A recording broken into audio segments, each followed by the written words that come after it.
Hello everybody, welcome to the Lowest Fire Show. Wow, my words, they don't do the thing. This isn't correct. You want to turn the light on me? Yeah. I knew I wanted to do it, but then I was like, don't blind me. Anyway, we're live today with Monster Prom 2 Monster Camp. I went shopping, don't bother looking. It's fine. So... Are you shaking? Yeah. Okay. I'll try to stop. I was like, I hope it's not the dog. So yeah, we're taking a break from Tales games because we finished the last one, right? But, I need my own controller. no you don't. Okay. Now to clear all this. Look how cute it is when you finish things with these characters. Right? They're so adorable. These are the new characters. Okay. So you get Juniper, who's from Monster. These are from Monster Road Trip, I think, mostly. Yeah. So you get the Unicorn from Monster Road Trip, Juniper from Monster Road Trip, the Slime guy, I don't remember if he's from Monster Road Trip, and then He is.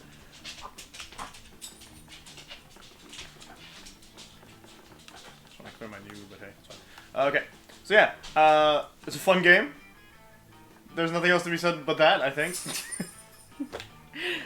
Can I finish my iced tea? Were you not done? Okay, yeah, No. sure. Ada's went to make an iced tea and I didn't realize. Two players, looks like a medium game, share the controller. We ran out of regular mugs, so I got this extra large cup. Camp Spooky, the stage of some of our dearest summers, back when we were young and unafraid. With school far away, everything seemed possible as the sun embraced us on our way to camp. Summer has that distinct power, doesn't it? You live for the days while the nights inebriate you with possibilities. It's like life could take a turn at every corner. And for us, it did. So that's how the character changing works. Each character has a color code based off where they're from. Or, but yeah, so, yeah. I said what I said. They all have codes, color codes. They're color codes, so they're the base 4. He's got a Nintendo Switch. We like Oz here, but... Oh, I thought Juniper would be green, actually. I forgot he plays Fridge Coon. I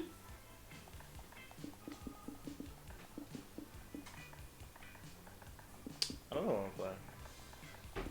I usually go for Oz, but... Yeah, I usually do them Let's do the slime guy. Maybe not. Yeah, we'll do slime guy for today. His name is Doug.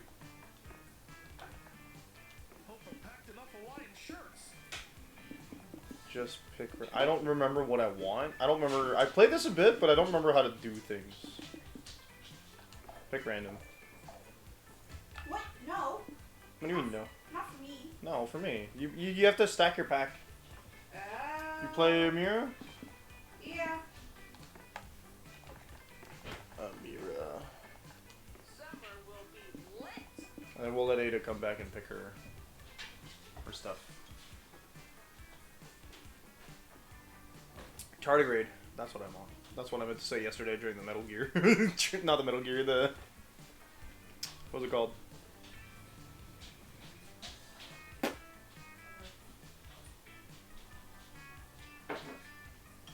This is like the 4th time I've played Monsters Prom. One of the 3 games on stream. You did road trip with me. Did we not do camp as well? No. You did the original. You need to use the blender? Yeah? Why? What did you think I was making? I don't know, but I didn't think you'd need the blender. Because that's loud. Good job.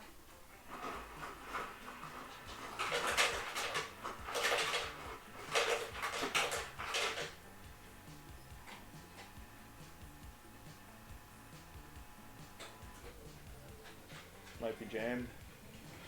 You gotta wait for Ada. I'm sorry. I tried to have it done beforehand. Yeah, I can't complain because she made my coffee first.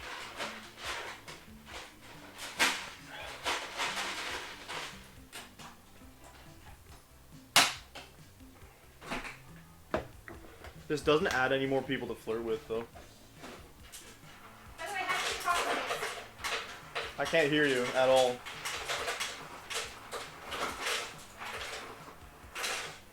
How does the coffee taste? Like usual, I think. Not the bad coffee I made yesterday.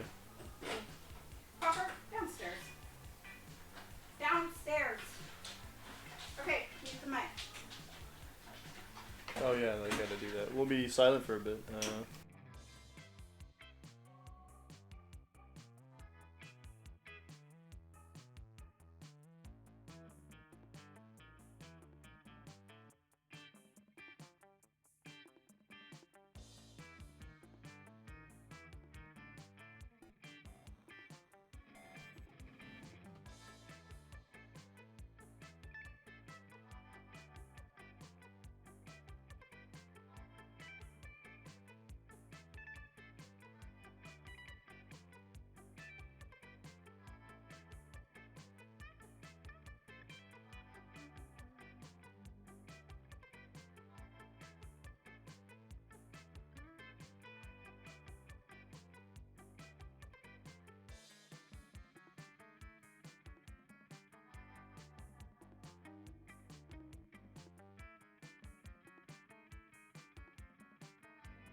Okay, we're back.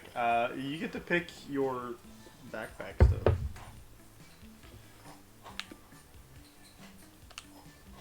You could also just pack it randomly. That's true. By all means.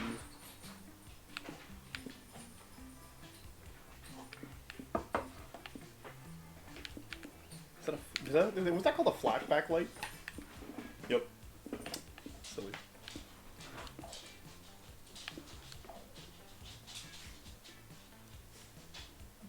One might say that the Monster Prom had hardened us on the highs and lows of love, but no, in love we're always absolute beginners, and summer camp was no different. No one talked about it, but the idea of a summer love loomed over our heads. Close to the last day of camp, there was a meteor shower happening just 3 weeks away. Everyone knew that if you were into someone, you were going to watch that thing together. Can't watch that. And so a silent yet powerful pressure invaded us. It was the Monster Prom all over again. Everything seemed uncertain, everything but one thing. Whoever we were asking on a meteor shower date, it was probably going to be one of the 6 coolest people on that bus. Joy Johnson Jojima, 23, a bad egg witch who wanted to chill a bit after saving the world countless times. Ravi Mishra, 22, a hot-headed adventurer possessed by a curse who had turned out to be the most annoying roommate ever. Calculester Hewlett-Packard, version 1.1, a library computer who had become a sentient robot ready to experience life to its fullest. Dahlia Aquino, no way she's younger than the others. A Right. buff blue demon and warmonger who had set her sights on conquering summer next. Damien LeVay, a fearless demon with a taste for destruction and a love of fire. And Milo Belladonna, 23, a Death Reaper doubling as an internet influencer who was profoundly in love with life and all its earthly pleasures. The bus trip was long, and all of summer could be shaped by the first step well taken. And so it was clear, it all came down to breaking the ice and causing a good impression with the right person. What's your favorite hobby? I'm gonna go with this guy. I want to go for Ravi. You're going for Damon again, aren't you? Yeah. When do I not go for Bet him? it's crimes. When do I not go with him? No, Dahlia. Yeah, I love anime workouts. Doug, you just became my... Oh, wait, that's a girl. You want to read the girls like we usually do? Or? Oh, yeah. Yeah, I love anime workouts. Doug, you just became my best friend. Wait, what even is an anime workout? You picked that option, sure. But I'm willing to bet you're not even 100% certain what it meant. What's an anime workout, you say? It's a workout that's totally anime, like bench pressing a tree or doing a magical girl transformation. Does doing the magical girl transformation actually work you out, or? Magical girl transformation Thanks for the seriously answer, work out Dahlia. your abs and glutes. You should get in some magical reps this summer, Doug. Oh, man.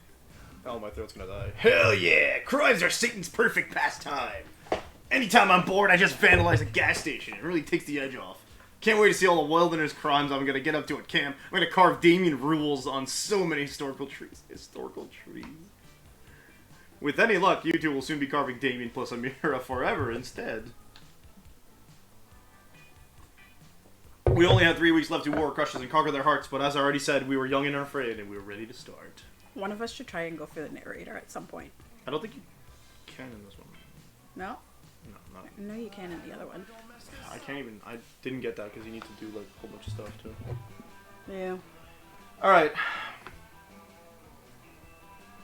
What stats do I need for this? Do they even matter actually? Because we're going for Dahlia. They kind of matter.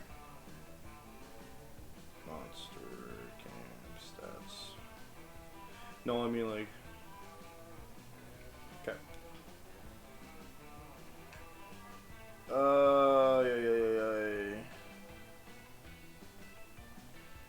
Get her regular ending, need to max out any one singular stat. Doesn't matter which one, but you realistically want it around level 15 or above. Alright, what's our highest? Fun, cool. And fun is at Camp Dome. Jeez. Today at the Camp Dome, the game is Charades Extreme. It's just regular charades, but apparently they love to stick Extreme onto any classic game. It's your turn, and you get third times the charm. Third is easy to convey just by using your fingers. But charm is harder. To get your team to guess it right, you act as if you were more charming than you really are. You managed to do that. Gain 2 charm by... Oh, it's charm in the monster. Yeah. Gotcha. Playing that role and bring your team to victory. Hooray! I think... Oh, I got them in the space outfits? Alright, cool. He'll give a Dahlia afterwards. She practices headbutting rocks while you give her pointers on headbutting rocks. Hey, stop headbutting my rocks. Your rocks. Well, if they're yours, how did my forehead blood get all over them, huh? No way. Sorry, touch those rocks and that precious forehead blood belong to me. I purchased Camp Spooky. You stole my evil laugh. What could a fiend like you possibly want with a wonderful high morality rate summer camp like this? Nothing at all. That's why I'm demolishing Camp Spooky and replacing it with something much more evil. A suburban shopping mall. But no, Camp Spooky means no classic summer camp experiences. But no Camp Spooky means no classic summer camp experiences, and no classic summer experiences means no best summer ever. I won't allow it. I will defeat you in glorious single combat. When I'm through with you, your broken bones will have broken bones. What? I'm afraid we're gonna get yelled at. You think mere violence can stop me? Please, if you break my bones, I'll just buy replacement bones from destitute millennials. Your physical attacks are useless against me, Dahlia, for the true source of my power is capitalism itself. Capitalism has no bones! Alright, I have to go run an errand real quick. Someone told me there's still a rainforest that hasn't burned down yet. I'll be right back with the bulldozers. No! I can't let him win. I'm allergic to letting other people win. If he's right, though, my fists are useless against him, unless I defeat capitalism first. But how can I attack something that has no bones? Surely capitalism must have a weak point. If only I knew what it was! I was gonna say Doug has no bones. Ooh, you have an idea. Capitalism's weak point is... in all caps. What corresponds to what's that? Boldness? That's either smarts, which is bad, or creativity, which is equal to boldness. I was looking at Damien's, like the way to get It's all of generals. Damien's enemies, endings, and then I ended up with one of her secret endings by accident. I'm like, I know that there's more to this. I know that very specific things do very specific stuff. Yeah. But he said capitalism has no bones. Are you sure it has genitals? Of course it does. How do you think it manages to screw the poor over so hard? Oh, I get it. By genitals, you mean the fact that capitalism preys on our innate sexual urges in order to tempt us to make purchasing decisions that are ultimately against our greatest social interests. God, I love Monster Prom so much. thus perpetuating a cycle of consumption which empowers elites while keeping the poor destitute. Yeah, that's for sure what you meant. That's brilliant. Then we just need to stop that and we'll be victorious. But I used to pull my think power on that one big sentence. How will we ever think smart enough to destroy capitalism's genitals? Should we recruit Joy, Vera, perhaps sexy purple gummy bear Liam? Vera! No, you don't need that kind of competition. There's only one way to solve this, the dumbest way possible. You mean punch the entire United States government out until it outlaws sexy advertising? How are you gonna punch the... Okay. Dahlia took the stupid words right out of your mouth, which is hot because it's almost like kissing. You head to Washington, D.C. and punch the government right in the bills, temporarily putting a damper on capitalism worldwide. Curses! Profits have never been this low. Curse your socially responsible punching. You win this round, summer campers. Now I have to go lobby the government to undo all the good work you just did. That'll take me 24 hours, at least. How could you inconvenience me like this? You haven't heard the last of Mr. Pappas. Evil CEO, you hear me? This isn't over. Looks like that's the last we'll be hearing of that creep. Good work, Doug. The way you punched the president was extremely attractive. Nice! You've been working on your sexy executive punch just for this reason. You gained 2 creativity and 1 boldness. She has her tongue, like, blepping. My charm is up highest if I recall any boldness and charm for him. I'll double check. Because, like, it's not always the same across the games, too. Yeah.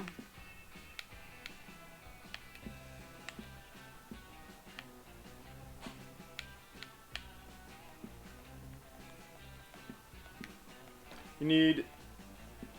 Oh, we're on a medium run. So go for... It says 12 boldness and 7 fun. Okay, I gotta get But that's a short run. So you need... I'm gonna guess 15 and 8 fun? 15 boldness, 8 fun. Possibly. Okay. Work on boldness and fun as high as possible, basically. Guessing the woods is boldness. What is this? Monster? No, this is Monster Brawn. Hold up. Oh, yeah, boldness. I think it's the woods.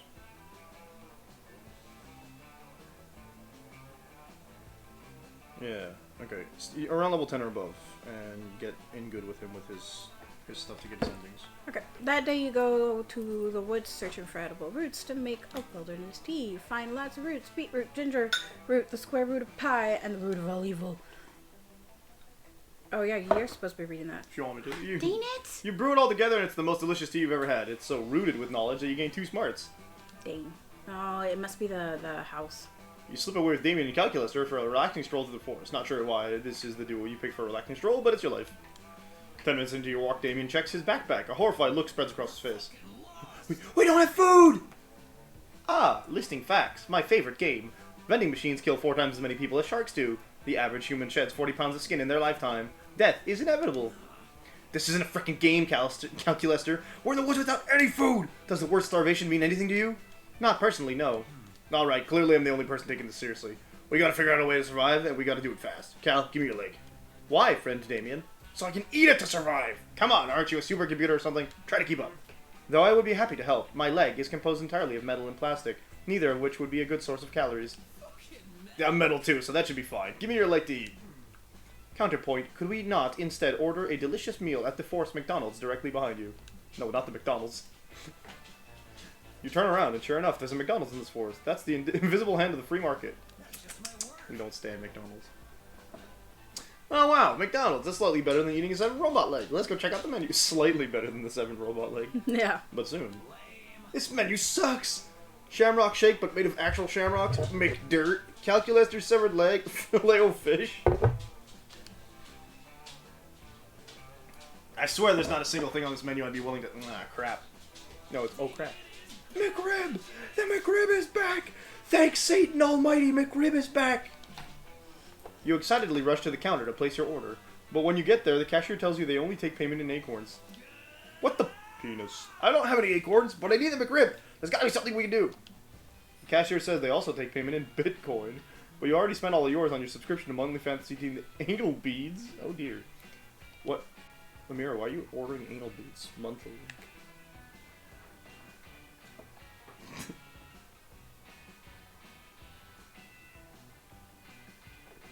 feel like smarts is the top one. Yeah. But you want But, like like- generally the go-to is pick the one that matches your stat. That's Ye- the highest. But sometimes these are associated with a specific person. Obviously not in this case. Yeah. So either order some nuts there or... That was charm. Nice. You asked for the manager, a middle-aged skunk who was disturbingly eager to please. He racks his brain for a hypoallergenic payment option and finally devises a solution.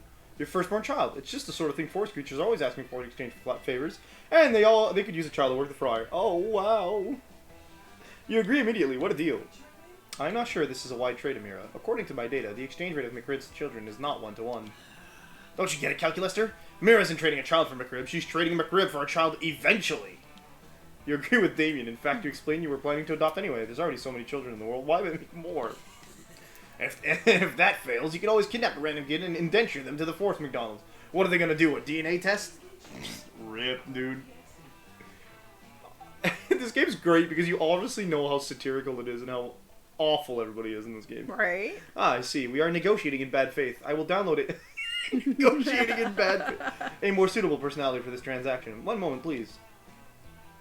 No, Baxy's dog screwer? It's called business, not friendsness.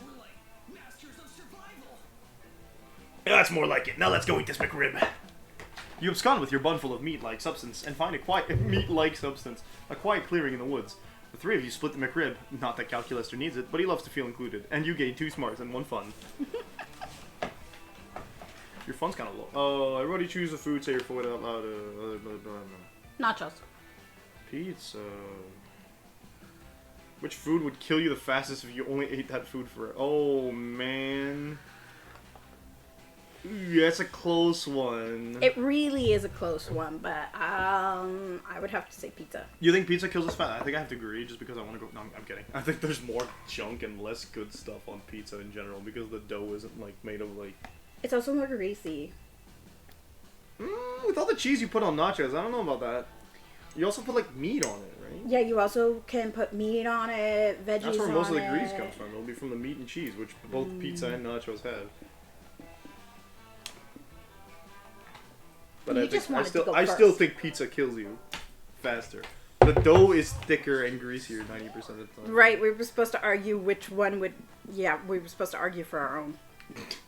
We just agree all the time. I want to max out creativity or charm. You don't need charm. Do you need charm? Yeah, it said boldness, charm, and fun. Okay, what do I get? Did it say that? 3 stats? Really? No, it gave you 2 stats. Oh yeah, boldness, fun, and perhaps charm. Okay. Just do what you want. I'm trying to figure out which one's which. If this is charm, we've established. The Yeah. Wiz is smart. Smarts. Maybe that'll be boldness. No, the manner's boldness because it's haunted. That'll be Creativity. creativity. And then the lake Lake is is- probably fun. Okay, and I want You want to just max 1 stat. to get it above. Okay, so I'll go for creativity. That day in Monster Scouts, you make each other friendship bracelets. Except the Monster Scout leader pairs you randomly with your friendship bracelet recipients. I guess so Larry the Lich doesn't feel left out for having no friends. You get paired with Larry. Surprisingly, though, he's a great conversationalist, and he makes you a super heartfelt bracelet that imbues you with +2 creativity when you wear it. Yay! Larry sure is nice. Maybe there will become a day when he's cool enough to be your friend. Or at least a romanceable summer fling option. But today is not that day. You duck into a class coach is teaching about knot tying because Dahlia's in there, and you think it might be a bondage workshop. Oh, no. It's not a bondage workshop. Knot tying is an ancient and powerful craft which has served sailors, adventurers, and sex havers since time immemorial. There are knots so dynamic and versatile that they can save your life or slaughter your enemies, depending on which way you feed the bite. But we're not going to talk about any of those knots today. Today we'll be tying a simple square knot 6,000 times because fundamentals are important.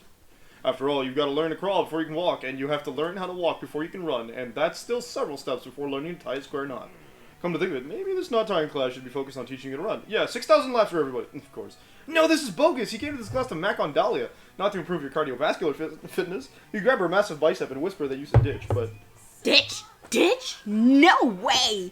I came to camp to learn wilderness survival, and knot tying is the #1 most important wilderness survival skill. I feel like this is fan art. I was looking for something about Larry the Lich. I feel like that's fan art. Okay.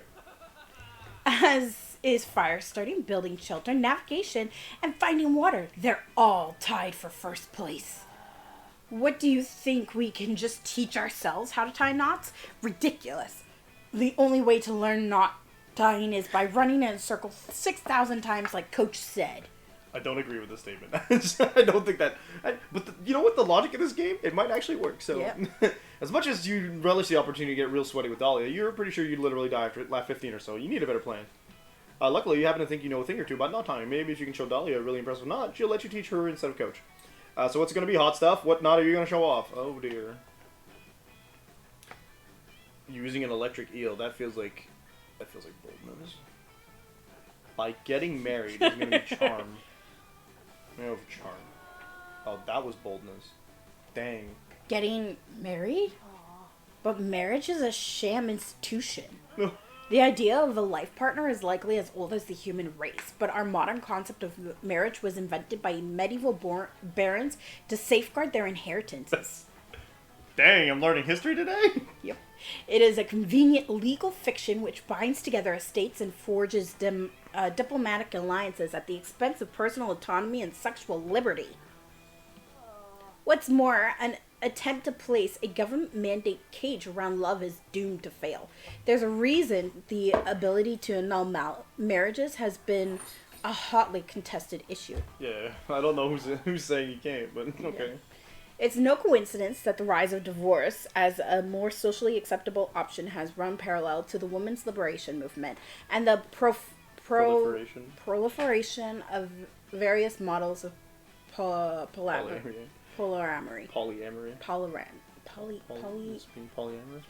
Yes, I know how to say the word. I'm just not able to say the word right now, okay? Polyamory. I thought she said she had, like, no brain cells. She's saying this herself. Yeah. And that's not even getting into the various anarchist groups which oppose marriage on principle, labeling it a tacit agreement of the state's power over our most private emotions. Wow, you had no idea Dahlia had strong and well-researched opinions about marriage. What? Oh, I don't. I was just reading directly from the Ashley Book of Knots, a definitive knot tying manual dating back to the mid 20th century. According to the author Clifford Warren Ashley, marriage isn't a very good knot at all. Oh wow! It's only a matter of years before it ceases to be secure altogether. Spooky. A much better knot, according to the book, is freaky tantric, I guess. Tantric sex. It's too bad you didn't suggest that. Then we could have done that. Wow! You ask if it's too late to suggest freaky tantric sex? Much too late. You've already proven you know nothing about knots. You'd probably do it wrong. Right in my non-existent heart. Wait, all I've got is a heart. Never mind. Now, if you'll excuse me, I've got to run 6,000 laps so I can learn from how a real expert ties knots. Dahlia ends up running, of course, that numbers. 6,969 laps for extra credit, and you are devastated by how nasty she's being without you. You lose 2 boldness in 1 turn. I was trying to understand what they were saying nasty for. I need those stats. I need a stat. Okay, actually, I lost. Okay. It's not that bad to lose a stat in the playthrough I'm trying to get Dahlia in, so that's fine, I guess. I mean... boldness, charm...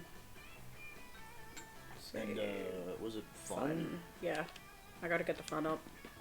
While looking around the lake for a private place to take a pee, you find a treasure map buried in the sand. It leads to an X in the center of the lake. You gather a crew of trusted friends, don your eye patch, and sail out there to find the booty. When you arrive, you find a tiny island with a single palm tree. You dig up a box that says open in case of a very boring day. You open the box and find +2 fun. Arrgh! You link up with Damien afterwards. He told you Coach wanted him to dig a latrine, and he could also use a hand. There you are, Mira. Thanks for showing up, but I think I figured it out. I didn't know what a latrine was, but it sounds French, and I made an educated guess and buried landmines everywhere. You look at him, perplexed. The French didn't invent landmines, you tell him. What? They didn't? What the hell's the point of the French? Hey, stop burying those landmines on my property. You're dangerously close to exceeding the state of California's recommended landmine maximum, and I don't need that paperwork. Your land? The hell are you talking about? I've carved my name into every building here, and most of the campers. Sorry, kid. I'm not actually sorry, amiibo. It's just an expression. But Camp Spooky's mine now. Here's the deed. Again, didn't we do this earlier? Right? What? No, you can't buy Camp Spooky. This is the home of some of my most treasured memories. Also, all my landmines. Your memories and explosives will have to find another home, sonny. This is shopping mall country now. That blows utter balls. Shopping malls are useless. Why build one here? On the contrary, shopping malls still have one very important use: making summer campers like you absolutely miserable. Let's go, intern. Now, if you'll excuse me, I'm off to spill some oil in the Pacific Ocean and blame it on the sea otters. I'll be back with the bulldozers this afternoon. Toodles! Fuck this. We can't let that colossal wiener bulldoze our beloved camp. I was planning to bulldoze our beloved camp. There's only one way to fix this, that I will accept. Crimes.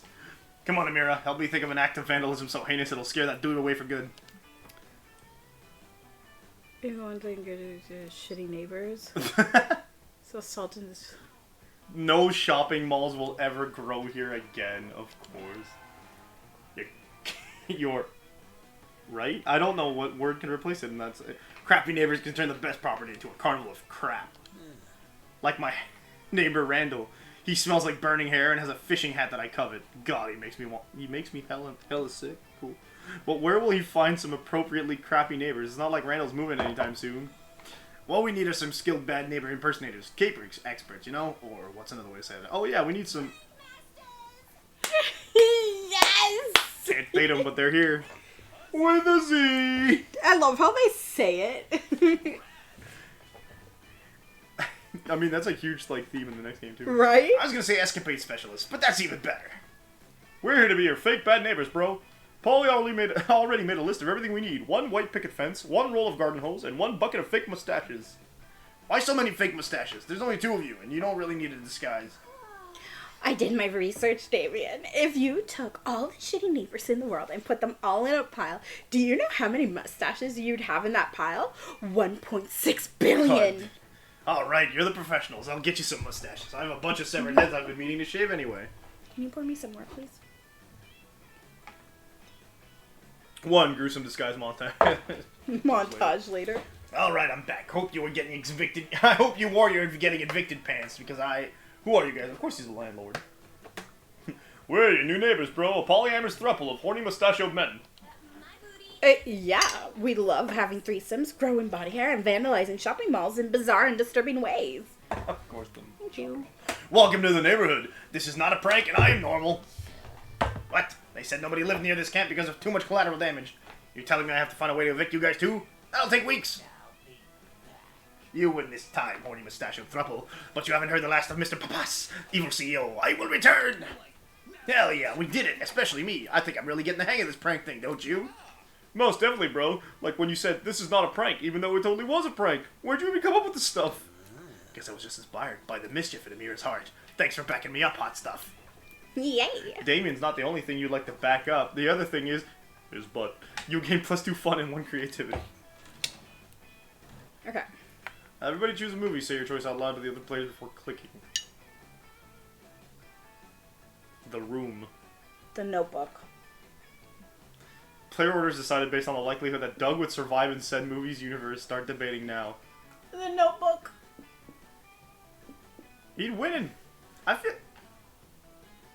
There's no, like, the only way people die in the Notebook is through natural causes. So he would survive no matter what in the Notebook because it is a romance movie. He's a slime. He can't die in the room.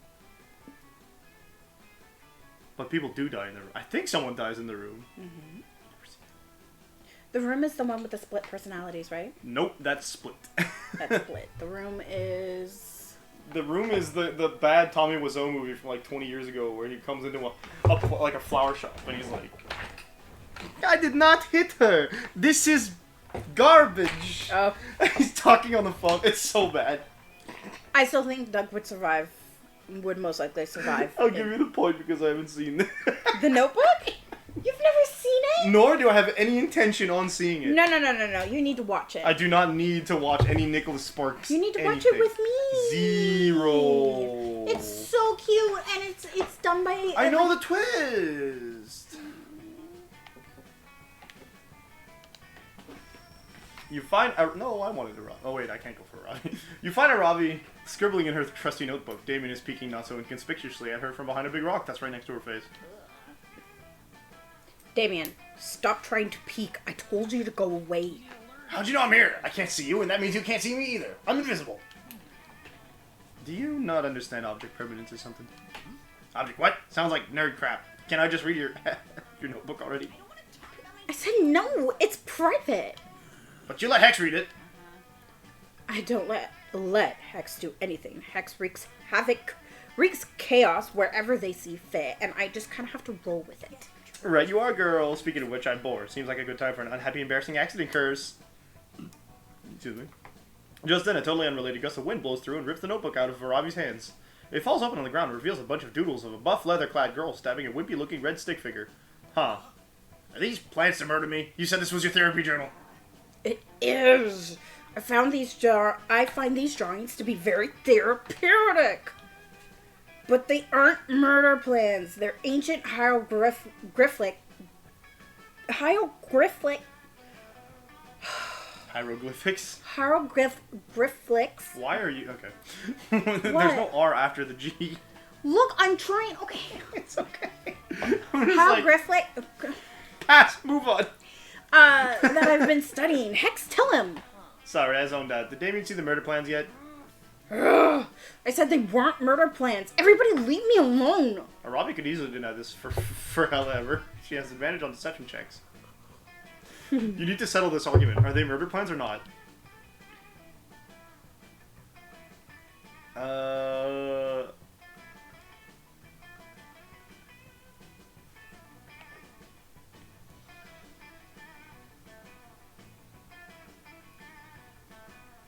I think you want to be on the upper one. Yeah, I think it's so too. Because this is like a chill Damien. I calm down Damien, and that's going to be like, oh yeah, she is actually trying to kill Damien. Let's hype him up. A woman after my own heart. Well, I mean, I don't have a heart, but you're a woman after Ravi's left ventricle, which is where I keep all my Netflix passwords. Either way, you've got yourself a deal. What? You'd sell me out for a fucking bagel? I thought you were my friend. You really need better taste in friends, you know that? Fine, I'll shut up. You're not letting Hex go that easily. You waft the bagel scent invitingly into their face. Are you sure you don't want it, you ask? It's got strawberry cream cheese and it's toasted. Oh, that sounds so good. It does. Toasted? Why didn't you say so? Gimme, gimme, gimme. Yeah, Damien, Robbie's totally trying to kill you. You should see the Damien cutout she plays darts on. Or the lock of your hair she's using to make your voodoo doll. I can't believe you. I knew I should have let that shaman exercise you when I had the chance. He was all like, that's a fucking curse. Why would you ever willingly keep it, you idiot? But did I listen to him? No. I'm sorry about Robbie. You know I care more about you than I care for my own life. I bet you also, I also care for my own life less than I care about a good bagel. Priorities. Can you ever forgive me? I promise I won't ever do it again. Hey, Hex, I got a Hot Pocket you can have. Do you know any more embarrassing Robbie secrets? Free Hot Pocket. Look, Robbie's got a totally separately a murder notebook that's way more fun than yours. Check it out. Also, her kidneys are her weakness internal organs if you're going to stab her in for those. I hate you all. Now I have to make all new notebooks since these have been compromised. Thanks for nothing. Happy to help as always, Robbie. That was super funny. I wonder what else we could bribe Hex with to get them to tell us embarrassing crap about the Slayer. You and Damien take a very romantic trip to 7-Eleven to get some snack food for espionage purposes. You'd feel bad for Robbie if you weren't so busy trying to get laid. Sorry if I get the log sticky. Alright, we gotta go get Dahlia. Hey. Hey, Cal, since you're like super smart, I need your help. We need to come up with the spookiest, scariest campfire story ever. Is the fact that Cal is holding a portal reference? Like, is he supposed to be GLaDOS? I don't know. He doesn't look anything like GLaDOS. May I inquire as to the necessity of this objectively unimportant request? Unimportant? It's super important. Everyone knows that scary stories around the campfire are essential for having the best summer camp experience ever. Oh, I see. This is an example of the sort of time-consuming task you organics perform in the pursuit of food. No, forgive me. The word is fun. Are you sure it's a portal? I'm not. Because it might be a digital disc that he has to throw with like a Tron reference then? Yeah. I don't know. I don't know. We can Like figure the it purple out. and green looks like, and the helmet face looks like Daft Punk. The eyes are intriguing. Also, The there's on the the chest. star on the top. It's a JoJo's reference. I don't think so. Think about the colors. No, don't see it. The colors are.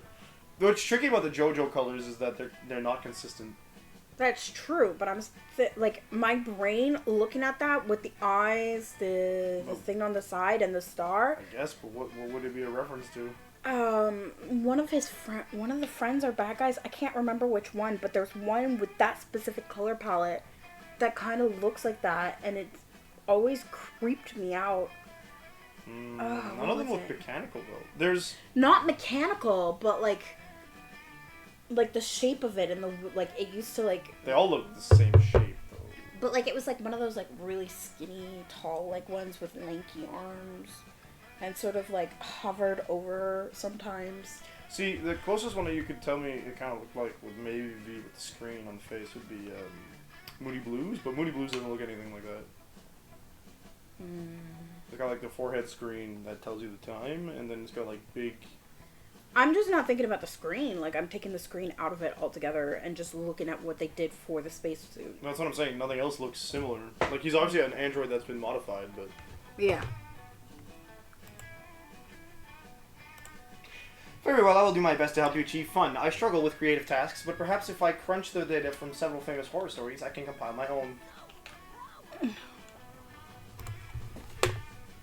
Yes, a mega horror story. I can't wait. Make me poop my pants, Cal. Thousands of pages of text flash across Cal's screen in the blink of an eye, going faster and faster until. Chapter 10, Scared to Nowhere. We are in the forest of bad choices. Becky, oh no, and Football Jones are in love. Soon they will be in dead. Oh, he's doing a, it's like AI writes a horror script. Mm-hmm. Oh, I'm shaking already. Becky, oh, football, moms don't understand. My death is inevitable. She is not scared, for Slutsons do not know fear or true friendship. Football does not answer. His teeth is hand, hook, man, door, car, door. That's a direct reference. His inside bones become outside bones. Audience is sufficiently afraid. Ah, you bet I am. Nah. Kinda. Nah. That's Purple Haze. Does not look like Purple Haze. No.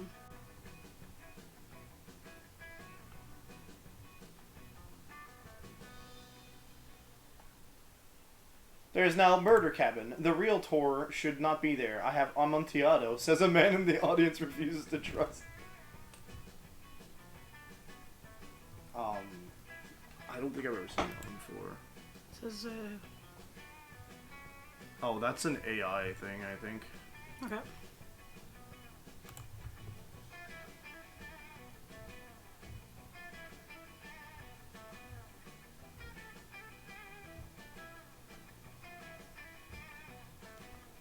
What could possibly go wrong, says Skeptic Sam. All is possible. All is possibly. The great and only possibly. There is no Ouija board. It is scary because it is a copyright infringement. It bleeds blood that is not its own blood. Football Jones' outside bones are in Skeptic Sam's inside bones. The skeletons have escaped. They are spooky and scary. Johnny is here. There is only... Error, insufficient input data to finish the process. No, it was getting so good. What's gonna happen to Football Jones' outside bones? You're not even sure what already happened to Football Jones' inside bones, but both of your friends seem pretty invested in this. You need to feed more data into Cal to come up with a spooky, scary ending. You pull up Dropbox and send them. Probably the dangers. Oh no, I wanted Dahlia, not calculus. Oh, oops. I forgot to. Ah, oh my, is this what fear is? I am empathizing so closely with the corrupted code and mutated source files in this manual that I cannot stop trembling.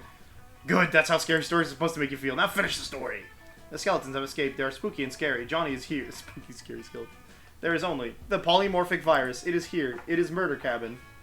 It alters the signature code of whatever it replicates. It does not replicate friends. The polymorphic virus has hooks for hands. The jump scare arouses. Audience is a scream. Ah!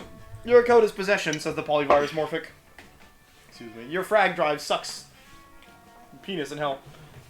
The rain is bleeding and the audience is dying until Football Jones is here. His football is a master's degree in computer engineering. We should split up, he says, and the polymorphic virus is a red balloon. Why? Oh, it. I float too, he says while sinking. There is no bones. The end. Hey, that was pretty good. I definitely didn't see the ending coming. Yes, it was terrifying. I feel so uncomfortable and unsafe. How wonderful. Dog, logic dictates to me that the polymorphic virus is a fictitious element of my story, but my empathy emulators are still firing on all cylinders. I'm envisioning a solution which, you hold my hand until my emulators cease overheating? Would that be okay? Hell yeah, it would, and this works out great, because you're admittedly still kind of spooked. By Skeptic saying, what? Sorry. No, I'm my fault too, I forgot. So skeptical, so scary, so romantic. Bring out your flask. Time to drink. We can't use skills. We have to gamble. Yeah, we could only use skills if we have 2 controllers. Weekend arrives, and so it's time to visit Juan, the small magical Latino cat. Look who's here, welcome to my bar! Really, I don't know who's in their right mind would take such a risk. I guess you have more thirst than common sense. Anyway, check this drink out. Oh, that's me. What do you say, will you take the drink of the day? Or would you prefer the mystery box? He'll show you in the mystery box. So you either get that, which I don't remember what it does.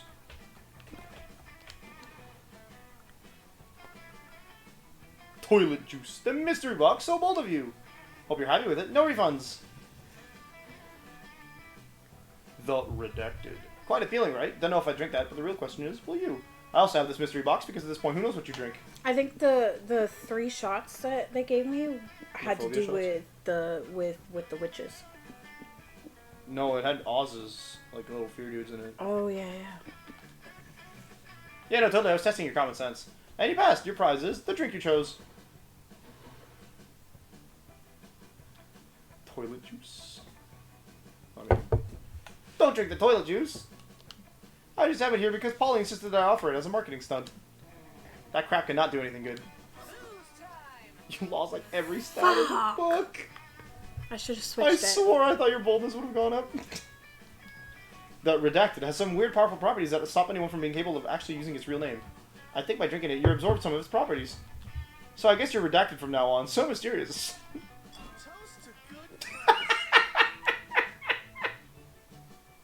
This is the part where I leave before you puke all over me. Ay chow? E chow? Man, I wish I switched it. Oh, it was chow in Spanish, okay. Yeah, ciao. Everybody chooses something good. Say your choice out loud to the other person. Something good. I don't know. Cinnamon. You. Found a treasure map. There's a mark spot. Apparently there's a treasure chest buried there with plenty of the good thing. Plenty of me. I'm just stuck in a box. Player orders decided based on how likely you go on an adventure to get that treasure for you. Oh. I would not get myself. But I probably wouldn't get cinnamon either. I would go very hardcore to go get you. Yes, you would. But would it be for me? See, who are you at? I'd be going getting you for you. Cinnamon! Although it's more so for me. Are you wanting to try? Smells like a blender.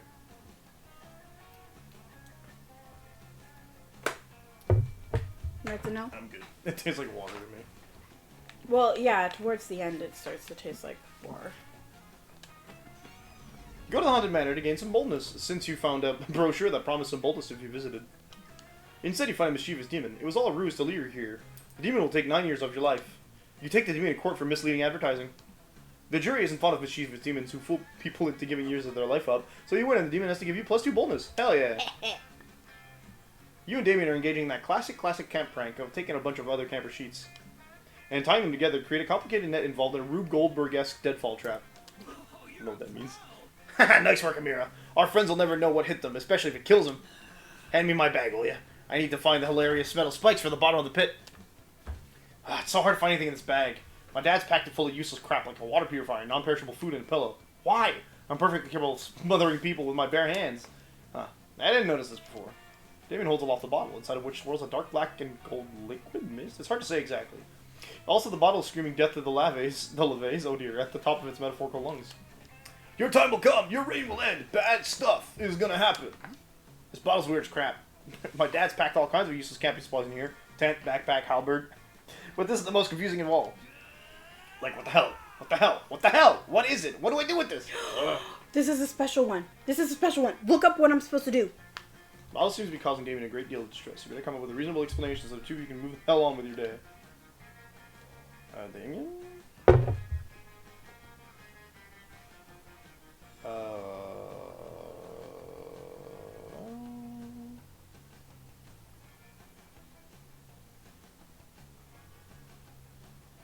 Wait, this isn't my specials list.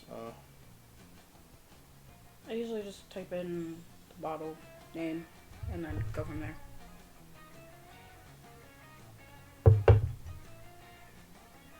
Wolfram and Hart Law Firm? There's a Buffy reference? Okay. Yes, there is. It's not that. I'm guessing maybe it's gonna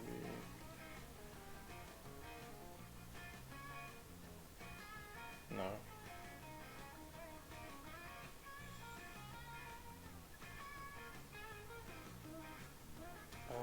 It's not the Vibe murder, is it?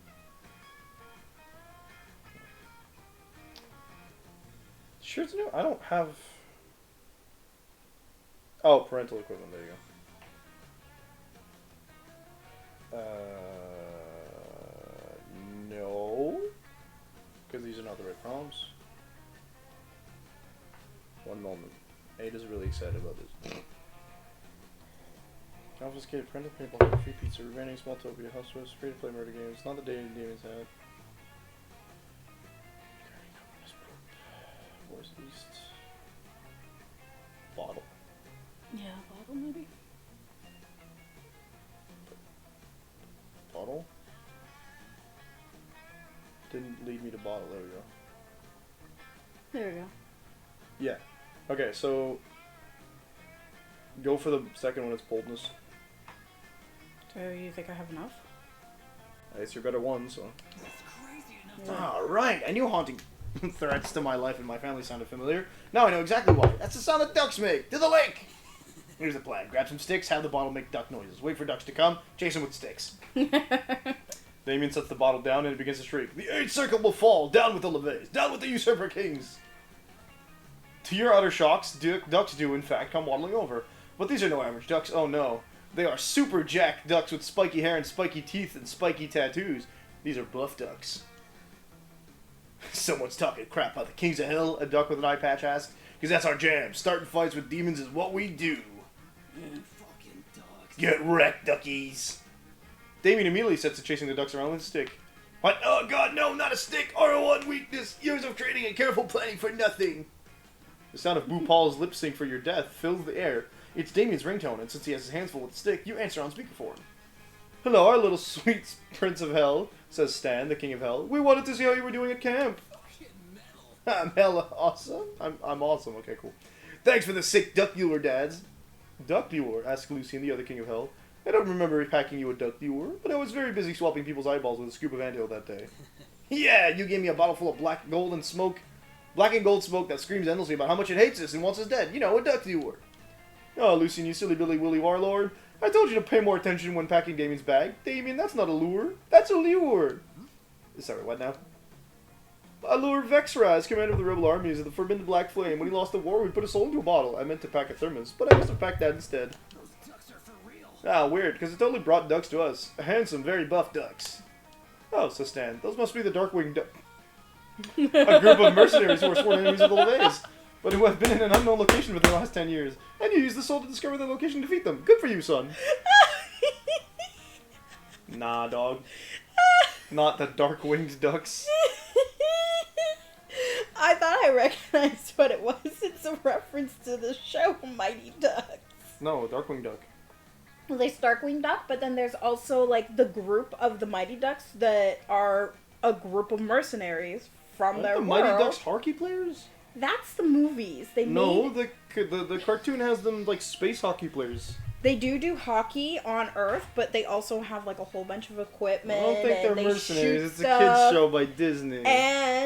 And the like they shoot stuff. They're at war and they're constantly trying to win back their place. But like they're the only warriors left because machines You're not came and took mistaking you over. with something else? Oh no, I It doesn't sound like rewatched the first synopsis I episode watched. recently. Alright. hockey is such, like, in the TV series, it is such a backseat. subplot? It's, like, not even a subplot. It's just there. That they Well, sometimes yeah, I mean, do they as called filler. the Mighty Ducks is literally Disney's hockey team before Well, they sold it again. Yeah, and, like, it's on the back burner, but it's also, like, it's there for, like, passing time, and that's it. The main story is all about them fighting. Uh-huh. But yeah, I can also see it being about Darkwing. I just want to chase some ducks around with a stick. That's our boy, says Stanley. You and Damien spend the rest of the afternoon happily chasing ducks with sticks. You lose 2 karma for harassing wildlife, but you do get +2 fun and smarts. Hey. Alright, me. I guess we're gonna go for creativity. Redacted. That day in Monster Scouts, you all learn how to build scarecrows. Vaguely nature-related, right? You decide to take it a step further, though. You add a magical crystal you found in a cave last month to your scarecrow to turn into a sentient being. Scarecrow is very grateful to have been made alive. You take your new friend out for a soda and have a very pleasant afternoon. Then you're forced to disassemble him so the next group of scouts can use the materials. Your scarecrow begs you not to relinquish your gift of life, but you're a dedicated Monster Scout first. Murder. The scouts appreciate your dedication to the organization. You're rewarded 2 creativity. You walk into what you thought was going to be a class on optimal summer smooching, but that was just wishful thinking. It's actually just another of Coach's safety lectures. So as I was saying, a summer camp is an extremely dangerous place. Take this camp, for example. Just in the past week, the canoes in the lake turned out to be crocodiles. The camp nurse exploded, and the cafeteria accidentally served constantly firing shotguns for lunch. You're welcome. Don't take all the credit, you bell pepper. Those alligators were mine. And you only blew up that nurse in retaliation for me dislocating your shoulder while arm wrestling. Wait, that was all you two? You're working together to destroy this camp. Us? Working together? Gross. Yeah, we never work together. Our collective reign of terror is Totally more of a happy accident. But your underlying assumption is correct, French coach. According to my analysis, Damien and Dahlia were responsible for approximately 102% of fatalities at Camp Spooky. This percentage includes people who were killed elsewhere and then brought to camp for aesthetic reasons. 102%! They're almost as high as the amount of percent you're supposed to give in sports. Damien, Dahlia, you two are a crisis. Well, Cactus Esther, way to go. Snitches get stitches, you know. I am unlikely to be receiving any stitches, friend Damien, both because I have no flesh to stitch and because I am not a snitch. I am merely providing accurate safety data. Don't worry, guys. I'm not here to punish you for all the people you've slaughtered. This is a safe space for talking about safety. So, we're not in trouble? Of course you're in trouble, but it's not me you should be worried about. It's yourselves. It looks like the biggest threat to your safety is yourselves. So, I love being a danger to myself and others. But think about it, Damien. If you die as a result of a stupid thing you did, no one else will ever again be able to die as the result of a stupid thing you did. Ah, crap, you're right. Thanks, Cal. You're a real lifesaver when it comes to helping me take lives. That was not my intention. I simply cannot resist a logical syllogism. If there is a God, I hope she can forgive me for what I have done. There's no time for moral hand-wringing, Calculester. We've got to buckle down and brainstorm a way for Dahlia and Damien to survive their own violent stupidity. Learn some responsibility and reach an egg to take care of as they can truly learn. Take care of themselves. What stat? So that's not going to be fun.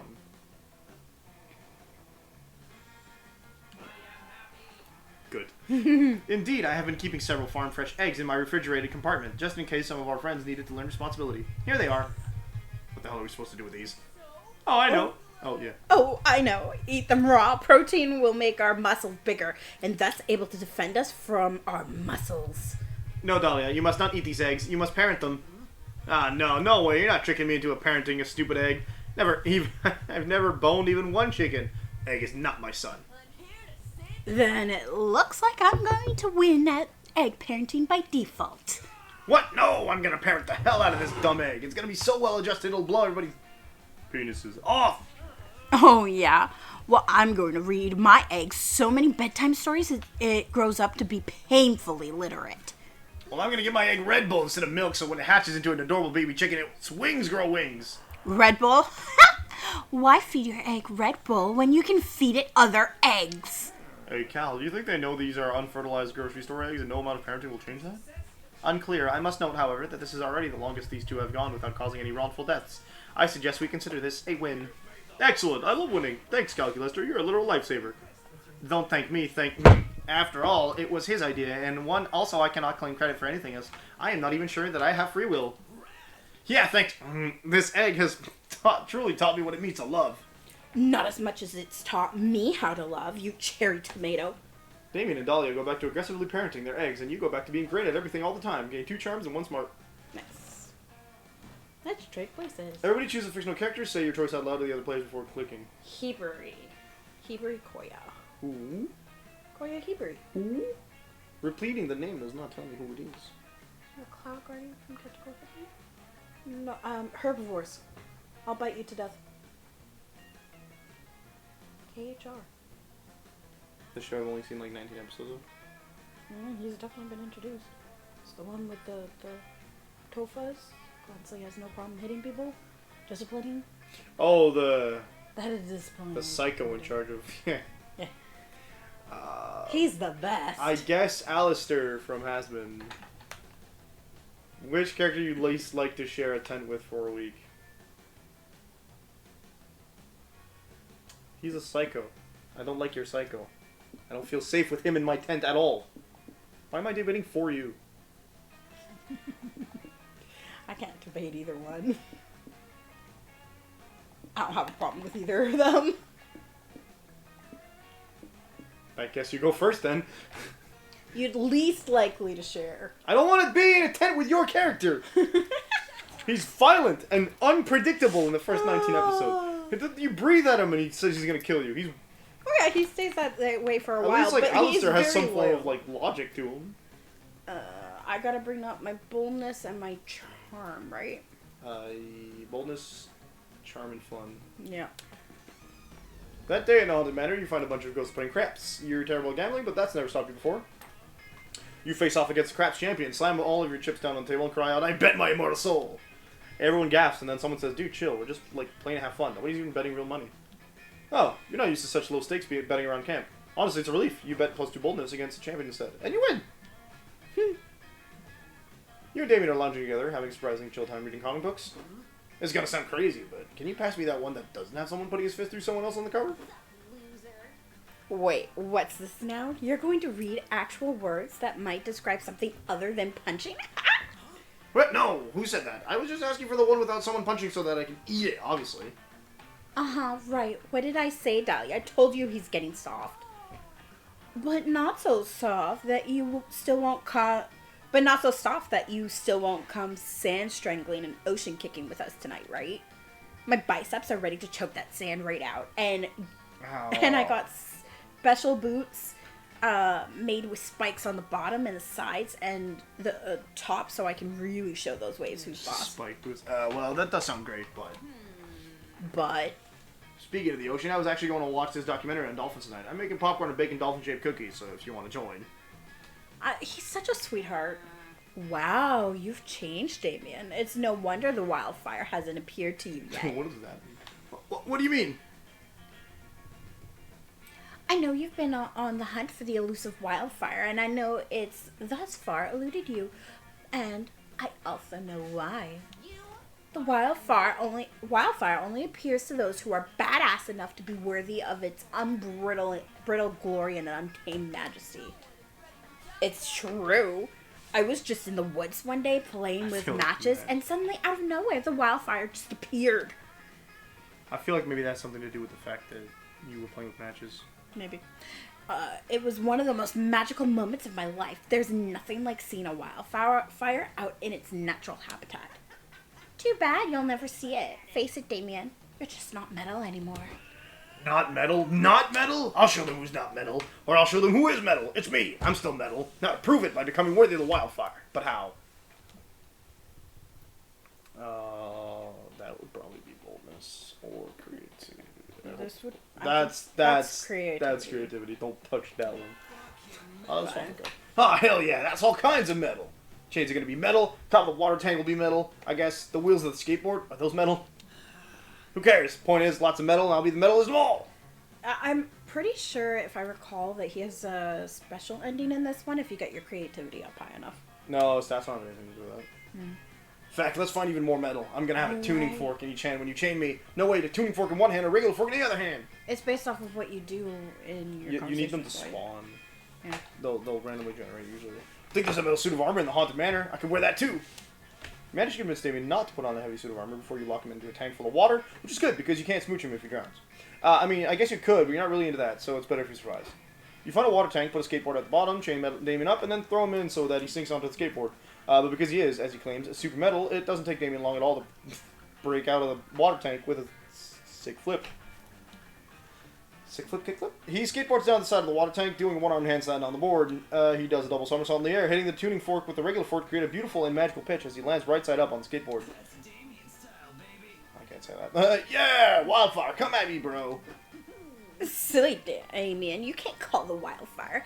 It appears to you when you are worthy, which you're not. Yes, I am. I just did the sickest, most metal skateboard trick ever. I mean, I didn't see it. If a demon does a sick kick flip in the woods, but nobody is there to see it, was it still metal as hell? Obviously, yes. Obviously not, or the wildfire would have appeared. Amir saw it, ask her.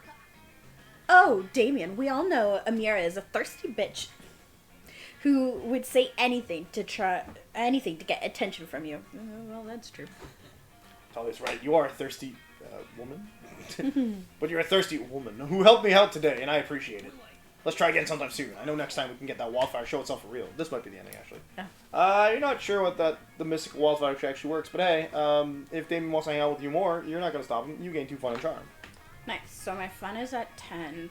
Boom. Oh, but my charm is low. I gotta do that next. It's not a perfect science. You probably want to go for boldness before that. Yeah. I would argue. That day in Monster Scouts, you'll learn to identify different animal tracks. First, you practice identifying bears and deer, but then you start having to identify way more specific tracks. Identify the tracks of a sculptor, half human, half sculptor. You follow the tracks until you find the legendary beast. The sculptor teaches you the basics of sculpture. You gain 2 creativity. None of that gets you any closer to banging your campmates, though, which is why you're so relieved to find Dahlia shortly after. She appears to be thinking. Harpoon gun, baby powder, tank of compressed helium. What am I missing? Oh, hey! Redacted. Behold my latest gambit in my all-out campaign to have the best summer ever. You see, one key component of an optimal summer is an amazing tent. An amazing tent needs amazing tent supplies. Where's the big... Okay. I've already packed all the essentials. A grill for cooking my tent steaks, a snuggly teddy bear so I can keep my biceps toned by squeezing it tight. Oh, that's a good way to just argue that, yeah. Yeah. And of course, a bag of live snails. I'm sure I don't even need to explain that one. Obviously, that's the one you need to explain, which is why you're not gonna. But I can't shake the feeling that I'm missing something. And if I'm missing something, there's a chance that my tent will be suboptimal. I can't allow that to happen. But what could it be? I already got a cooler full of spare organs and a spiked dog collar in case I find a dog. Maybe I need a hand mirror for starting campfires and checking out my look. No, that interfere with the tent's laser grid. Not the laser grid. Right? I'm really stumped.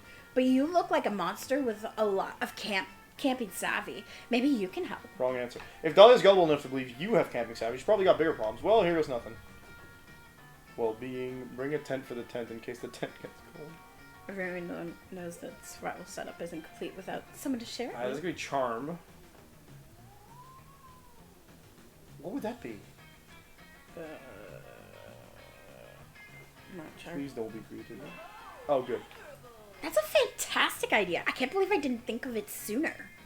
I've always believed in strength in numbers. That's what makes me such an excellent demonic warlord. Get him. That and my peerless intellect, gargantuan muscles, overpowering charisma, and unmatched humility. I feel like you have very matched intellect, but sure. And as a warlord, it's only fitting that I invite my entire army along. I'm only ashamed I didn't think of it sooner. Right. So I'm not going in that tent, am I? Right? They've always been with me, fighting by my side, rubbing scented oils on my into my sore muscles, fighting by my side while rubbing scented oils into my muscles. Again? No, it was 2 separate and then combined. Oh, and you can come too, I suppose. It was your idea after all, and a good leader always rewards sage advice. I was wondering why she said it only twice. You usually go for 3. Yeah, I didn't pay attention to the first part of that. Okay. Dang, you were kind of hoping Dahlia would just invite you to go sexy camping, but this is fine, you guess. When Dahlia's warriors arrive, though, you realize that they're all super hot. Score! You spend an awesome evening hiking through the woods, forming a central massage train, and giggling about Dahlia's secret fetishes after she falls asleep. Man, these warriors really have the hottest gossip about Dahlia. You feel like you know her on a whole new level. Plus, they totally teach you how to open a beer with your eye socket. Nice, you gain 2 boldness and 1 fun. Nice. Okay. Everybody choose a movie, so not again. Avengers. I don't know. What am I supposed to say? What movie do you think is this? D&D, I guess. Cool. Okay. Hardest to reenact as a fireside play at summer camp. Start debating now. Oh, the first Avengers? Yeah. I feel like Dungeons and Dragons might be harder to reenact. I think so too, because like you can wear costumes or use like wood or whatever as the Avengers, and kind of wear a mask or whatever. But like when you're doing a fireside play, you'd have to. The magic gets more complicated. There's more magic in D&D than there is. But there is magic in Avengers as well. There's not as much. There's not as much, yes. In the first one, there's no magic users. That is true. Also, Yeah, there's more sure, you monsters. win. More weird-shaped monsters than like a worm, right? Okay, I gotta go see Dahlia, and this time let's not mess it up. Sit down between classic Dahlia X Joy exchange. Dahlia is being very intense and excited, and Joy looks like she'd walk over a bed of hot coals if it would shut her up. Coven is here to save the day. Come on, Joy. I'd be a great addition to the Coven. I already memorized all your moves, your favorite catchphrases. I even brought the limited edition Kawaii Third Hope phone case off eBay. What more do you need? How about being a witch? Or having even the slightest bit of foresight and subtlety to your plans? I can be subtle. Look at me. I'm being subtle right now. Watch as I inconspicuously nudge you towards inviting me into the Coven. I don't know about that one, Chief. Now please let me into the Coven. I want this so badly. We don't need a 4th member. 3 is the number of the triple goddesses, which is not a force that can be broken. Yo, Hecate name drop. Also, we only have 3 main character slots available. If we open a 4th, the network will be forced to establish a union. Not a union. Well, I'm sure there's something I could do. Maybe I could be your buddy double for all the intense fight scenes. I mean, we're basically twins already. Okay, Dahlia. No. Aw, come on, look. I already have a joy wig that I can wear. Is that real hair? Hell yeah, I've been collecting it slowly while you slept so that I could be prepared for this exact situation, which should show you just how committed I am to the Coven. Joy looks halfway between exasperated and disturbed. But God, Dahlia is just so cute when she's irresponsibly passionate about something. You know she's not going to drop this until she gets a satisfactory answer. But which of them do you want your answer to appeal to the most? Go to sleep and let her know when you're needed. Coven's last season was too grim. This season we need more sex appeal. You can be the irresistible blue seductress who distracts the villains. Get her! What? But that doesn't... Hell yeah, baby, I'm in. But we don't need a seductress. That role is definitely already filled. It's completely unnecessary. Nah, it makes perfect sense. I can distract villains with my rippling pectorals and raw sexual energy, and you can fight them when they're not paying attention. I love the confidence. Okay, but what? I mean, you are gonna fight them, aren't you? It's not like you're having a torrid love affair with any of your enemies, right? She is, by the way. Yeah. Nope, no, what are you talking about? That'd be crazy, no way. Okay, good. Then let's talk about some important stuff here. I respect Dimitri, and he's got decent abs, but our relationship probably can't go anywhere beyond platonic. That's okay, he's already boning Joy. Yep. So what do you think the odds are of convincing that sexy purple gummy bear Liam to be your enemy again? 50%, 80%? It's like a gummy bear vampire. I'm so Right? confused by that. I mean, it's because he's soft. No, it's actually a gummy bear, Liam. Oh. I mean, I can burn his house down and leave a note saying that the Coven did it, if necessary. Anything for the cause. Joy giggles nervously while Dahlia babbles on about statistics and arson. Hey, maybe if you burn Joy's house down, there's a 100% chance Dahlia will seduce you. Just saying. You gotta be against Joy to get Dahlia upset, you know what I'm saying? Right? You notice something strange. Jamie isn't messing with the campfire at all, and Milo's looking at a phone other than their own. You gotta get a closer look. I just don't get it. I'm putting my heart and soul into this YouTube thing, and I'm not getting any responses. Is something wrong with my videos? Are they no good? No, of course not, darling. Your content is fantastic. Especially this one here. Cut crease with the blood of your enemy's prom makeup tutorial. So fetch. It's your demeanor that's the problem. You need a complete personality rebranding, and completely overhauling other people's personalities is what I do best. For example, perhaps instead of opening your videos with, "What's up, nude? Let's mess up some foundation," you could say, "Let's put some of that inner beauty on the outside." That sounds really stupid. But you really should be scripting your videos to be more watchable. Ooh, why not give your followers a cute little name? That way they can identify with you and bring in more individuals to watch your channel. Like a hive mind. Maybe you could call them the Damiacs, or the La very obsessed with makeups. Just make sure it's short enough to be used as a hashtag. That's what really gets the ball rolling. Listen up, noobs. I'm not saying that. What about the... Fuckholes. That's what I've been calling my viewers all this time anyway. But that doesn't sound very advertiser-friendly. Who gives a crap? Look, Milo, I know you're trying to help, but all of these ideas are super uncool and not metal at all. Hey, I'm helping you get subscribers, not act like a little red punk. People don't like metal. They like being reassured that their existences have values. It's vital to mortals to find communities and feel important before they die. That's what influencers are for. Great, thanks, Milo. That got pretty dark. Maybe now is the time for you to offer one of your patented, unsolicited idea on how to boost Damien's channel.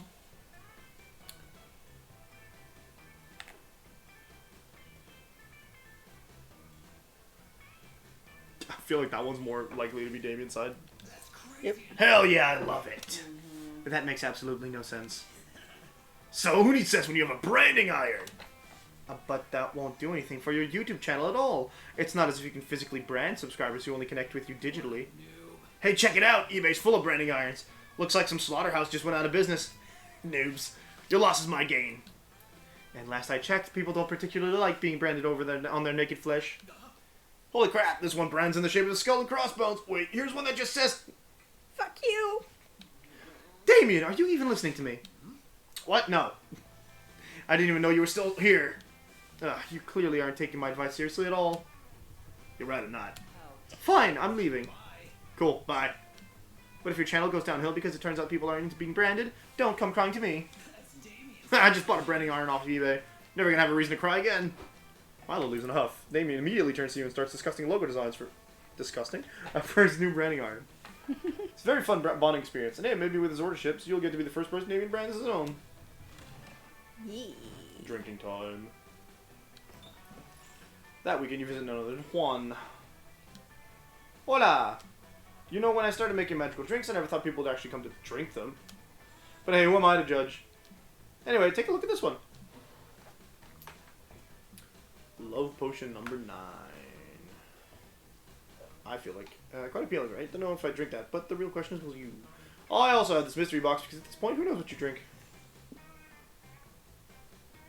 Number 9 feels like it makes my stats 9. You know, blah, blah, blah. What do you say? Will we take the trick of the day? Would you prefer the mystery box? What does the bomb do again? I don't remember. I'm terrified of losing my stats. Me too. I don't know what to do. That's the fun. Fuck it. Yeah, nah, yeah, we already know this.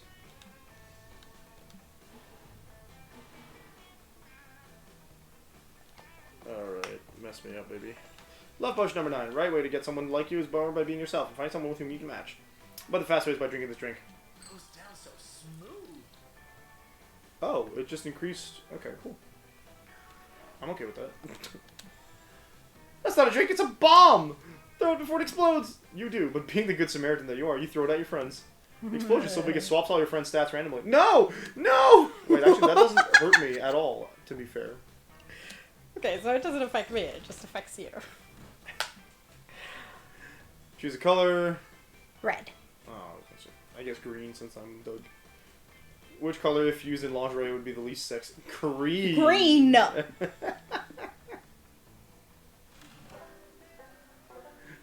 Though poison ivy exists. Another day, another challenge. She is kind of sexy.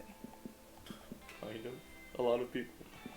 A lot of people think she is. I'm not particularly attracted to her. I feel that she's over-designed, but... She is. Although her Depends on the more, version, I think. yeah, when you go to her older version, she's a lot more simplified, and it's nicer. That day, you find a mirror in the Haunted Manor. No, see, okay, I should take it back. There are some versions I really like. That I could see where they were going with the attraction. And then there's, like, the versions, like, that are, like, Arkham Knight. Where she's just, like, wearing a one piece and then, like, panties. I and don't some like dress. I don't like that one. The ones that I typically like are the leotard ones, and some, like, she does have some one-piece ones that are okay, but it's, like, it goes further down. Or Yeah, I think it's the fact that you can legitimately see, like, if I'm remembering her correctly, you can legitimately see, everything. like, all her butt. Yeah. I'm like, you've kind of failed at making an interesting design that way to me. And, like, I have seen some green lingerie that I'm like, oh, this might be cute, but, like, it has to be a really dark green, like a jade. Oh, okay, it's not, yeah, look, so this is her design in Arkham City. She's, like, wearing it, Yeah, I hate it. like, she's just, like... I hate it. I hate it. It's not even that good. What's more is, like, she has a red shirt with long flowing sleeves, and yeah, I get it. It's supposed to be like a rose, but she also has, like, the reddish orange hair, and it just bleeds right into it, which is not great whatsoever. Yeah. Yeah, if you have red hair, don't wear red. Like, if you have scarlet red hair, there's some reds that just look great against red. But, like, I would also say, like, if it's, like, a really, really dark emerald jade green. You got dark green, yeah, okay. Yeah, like a really dark But green. I think it depends might on have who's been wearing it, too, you know, so. Yeah, it does really depend. But, like, red is just sexy, so. That day you find a mirror in the Haunted Manor, but instead of showing your reflection, it shows you an exaggerated evil version of yourself.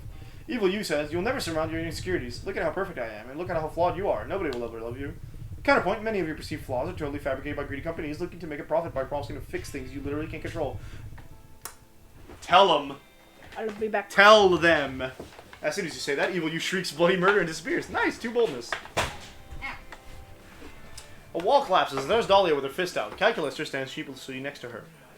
Friend Dahlia, there was a door a mere 36 centimeters from the impact point of your punch. So we Aquinos make our own doors. I respect your rich family history of punching your way through walls. However, I feel it is my duty to inform you that utilizing pre-existing doors is 3.1 times more efficient than punching through walls, and reduces knuckle wear and tear. This is why you are such a powerful ally, Calculator. I never would have thought of using doors on my own. Hey, let's try this one over here. Dahlia opens the door to her left, and a deluge of screaming tongues pour out. Neither she nor Calculator seem the least bit startled by this. Friend Dahlia, I had no idea you were incapable of fear. Bonding experiences initiated. What? No, I definitely experience fear. I'm just not afraid of a closet full of screaming tongues specifically.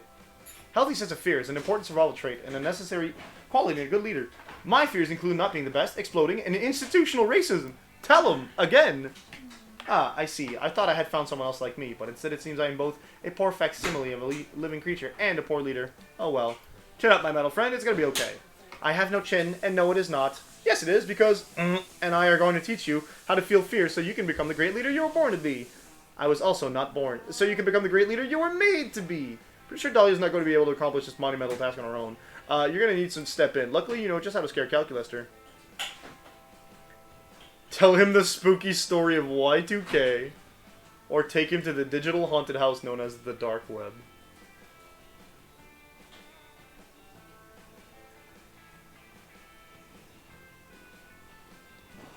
Ah, crap, dude. Tell the story of Y2K, holding a flashlight under your face and making spooky noise to heighten the effect. I know the story of Y2K. I have the internet. In fact, I practically am the internet. But I don't. What foul enemy is this that takes mere letters and numbers as his name? Well, friend Dahlia, the Y2K bug, as is sometimes called, was actually an entire class of computer malfunctions caused by a bug, you say. I hate bugs! As I am a computer, that is one thing that you and I have in common. You're a computer, you say, and the Y2K bug is a computer bug. You appear to be making your thinking face, Dahlia. May I remind you that you often make extremely bad decisions after making that face. Rather that, Calculator, time to stop thinking and start acting. That's not what I... Calculator, you could still be infested with that Y2K bug right now, and we'd never know. Actually, there are a number of ways to objectively test for... The only solution is to fumigate! You're not even thinking of the right kind of... The bug has taken over your brain, Calculator. It's trying to dissuade me, but I'm too clever for it. Take this, you creepy crawlers. Dahlia pulls out 2 canisters full of insect poison and bathes Calculator in toxic gas. He is, of course, totally unaffected. Oh dear, this deadly gas only reminds me of how inorganic I truly am. Not you, though. You're super organic, and when some of the poison gets on you, you get super poison. Boldness and smarts down. We gotta wait for Ada. We wait for Ada. Ada's gonna come. Back from the washroom. There's only so much fixing I can do, you know what I'm saying? Oh, man. You know what? How about I get up and go get myself something to drink or something? I'll be right back.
Okay, we're back. My turn. Let's call the wall. I need to work on boldness and charm. Well, we can't do boldness.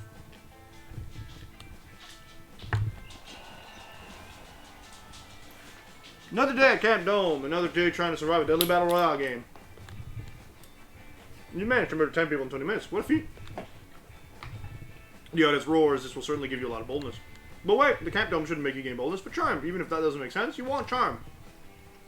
You think quickly and make a fancy hat out of the guts of a corpse. The audience is wowed and grants you 2 charm. Much better.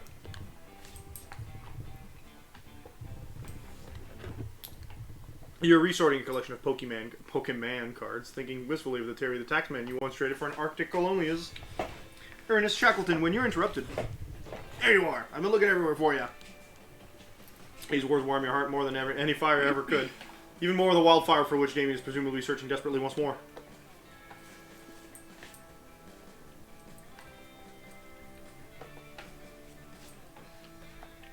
Let's go into a wildfire. Man, there it is.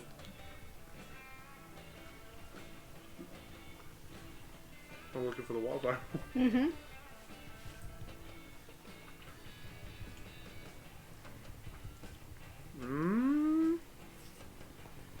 Here we go. Since you were such a big help last time, I thought you might want to try again. I mean, you weren't such a big help as to actually bring a wildfire. But I did appreciate your support and enthusiasm. Mostly, if I do find the wildfire, I'm going to need a witness to prove it. Realize our approach last time was all wrong. Yes, we pulled off something radical and metal as only I could, and with you watching, I guess. But is fire most known for being radical and metal? Yes, of course it is. But it's also known for being dangerous and reckless, obeying no laws and fearing nothing. How many have you had? This is the third. Okay, I've only had 2. That doesn't make sense by my math. What do you mean? I only took one after you took one. I took longer to eat them. There were 6. Yeah, 3. I only ate 2. That's your third? Mm-hmm. That's what I'm saying. Yeah. Yeah, okay, so we had the same amount. Yeah. Okay.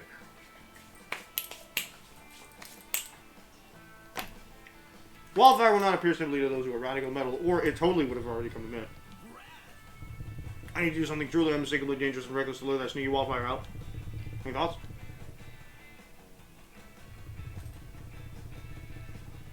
You were so tempted to tell Damien that the appearance of wildfire is based on weather and foliage, not worthiness, and I was just messing with him. But doing that would be against your own interests, since it would cut short this valuable bonding time. So you make up some reckless, dangerously stupid BS, because apparently putting your crush in danger is worth it for as long as you can do shenanigans with them.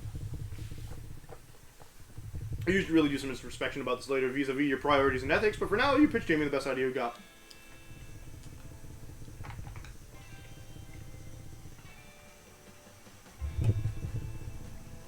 They're both equal. It's boldness and smarts. Okay, which one's boldness? The second one. Oh, crap. Damn it. Yeah, I'm into it. And I can always stir up a Ferrari at the moment's notice, because that's how bad egg I am, but where the hell are we going to get a cat? Oh, hello, friend Damien. Hello, friend Amira. I found this cat in the woods, and I have been searching for the rightful owner. Well, you found him. That's me, that rightful owner of this cat. Is this true, friend Damien? You do not seem like the type to voluntarily take care of a small, helpless creature with loving care. Well, according to some people, I'm completely changed and no longer hardcore BS. Be bad egg. So I need to get this cat to lean into that? I'm so glad to hear that. I will return the cat to you. I feel like we have much more in common now that I know you care for this cat the way that I care for my plants. Yes, of course, and I'm not going to do anything reckless or dangerous with this cat. Smash cut 2? Wait, did Damien just say smash cut? Oh crap, that was a smash cut somehow. You're not speeding down a highway at 200 miles an hour in a Ferrari driven by a cat. Driven is in quotes because the cat has no thumbs and is too small. So it's just a cat calmly sitting on the gas pedal of the Ferrari, literally flooring it. Hell yeah, this is so awesome and reckless. We're going so fast. We're going so fast, like really, really fast. So reckless. So fast, so reckless, baby. Too fast, too reckless? As the car starts to drift head-on into traffic because no one's steering, Damien lunges for the wheel and steers you safely out of traffic. And then slams safely on the brakes. The cat leaps gratefully out of the car, giving no F's.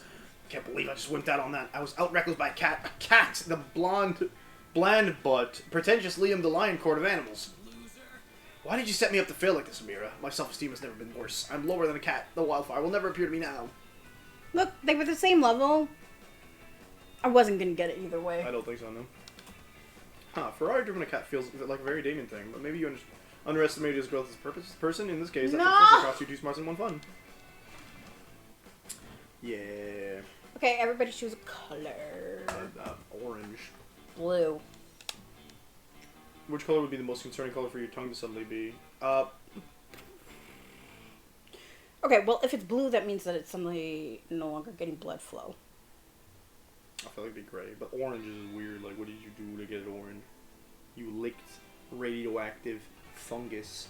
That's what happened. Just have orange ice cream or orange slushy. Oh, just have blue slushy or blue ice cream. Your argument works both ways. Denied by the court. I'd say blue would be more of a medical concern. Yeah, except you can fix it. How do you fix orange? Easy, you get enough protein. If you eat too much carrots, you turn yourself orange, including your tongue, and then they have to balance you out. No, you turn your skin orange, not your muscles orange, and the tongue is a muscle. But the tongue Doesn't also turn orange. Nope. Fine. Fine. You just want to go first. Yes, I need boldness. I need boldness too. Thank you very much. My point.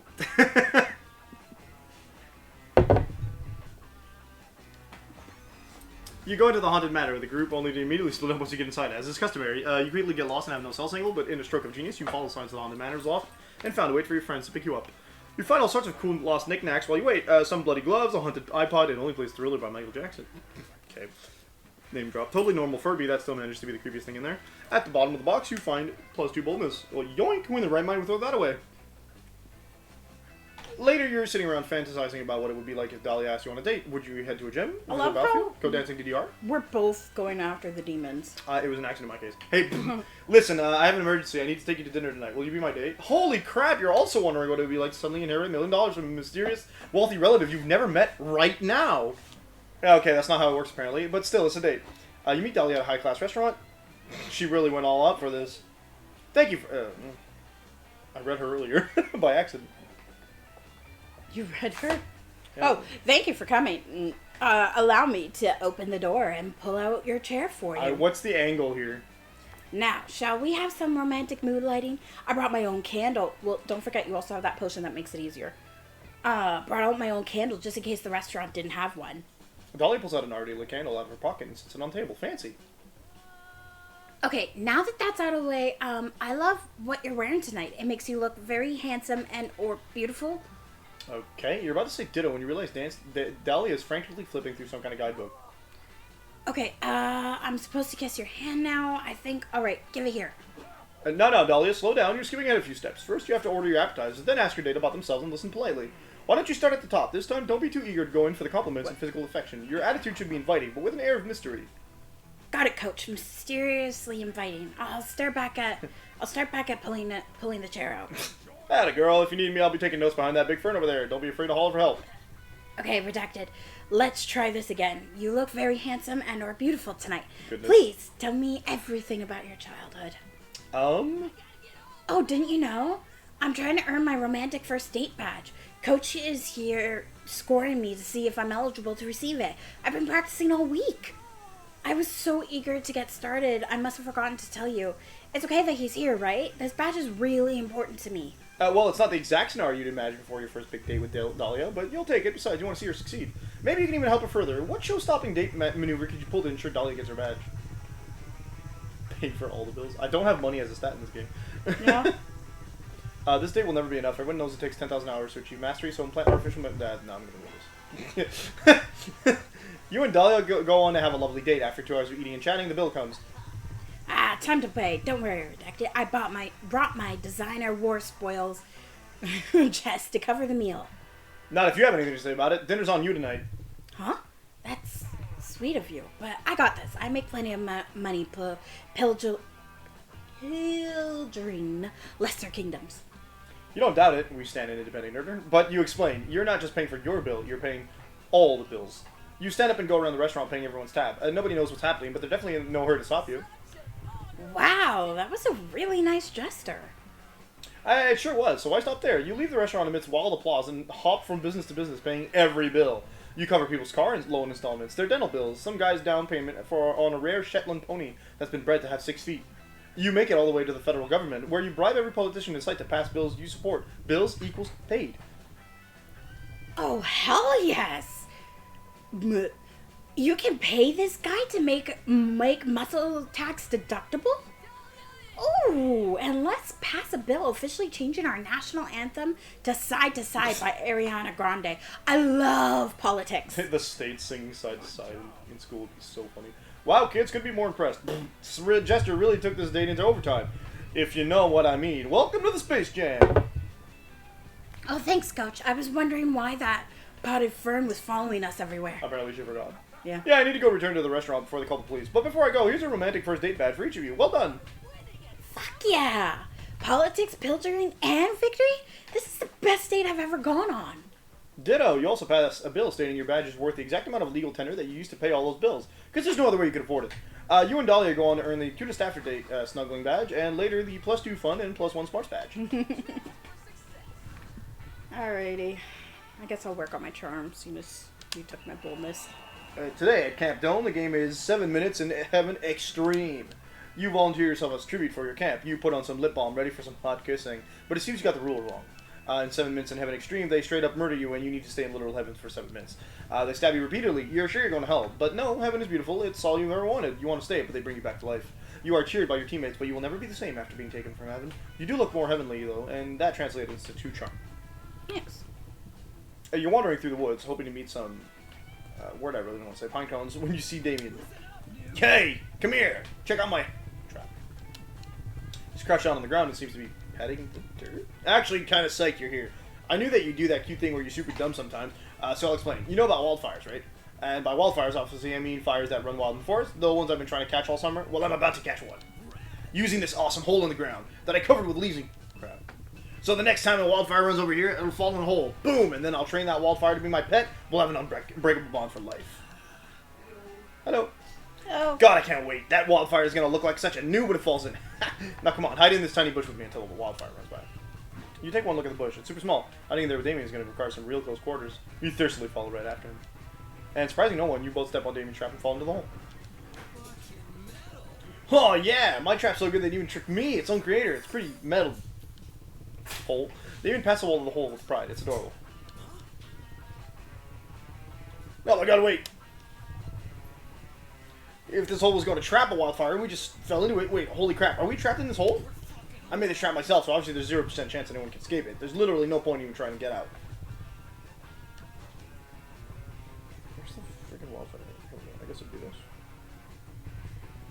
Okay, I'm just gonna state the obvious. We're definitely gonna die in this hole. Are you listening to me? We will die here.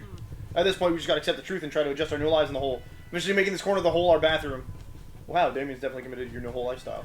It'd be rude not to follow suit. That quick, adjust your new living situation, make the best of it. This is not the wildfire one. Your secret ending's unfortunately aborted because we messed up the last one. Okay.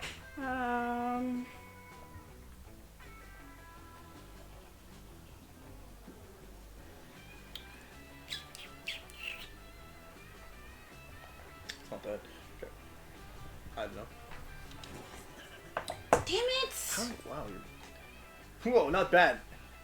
This hole is officially... and there's nothing that society can do about it. I want to brag about... So, take a pic of...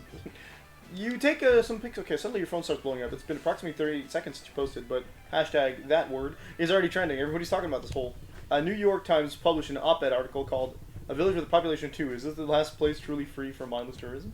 Before long, other sites pick up the story, and you're seeing post after post. The hot place you have not been yet. The sexiest hole of the season.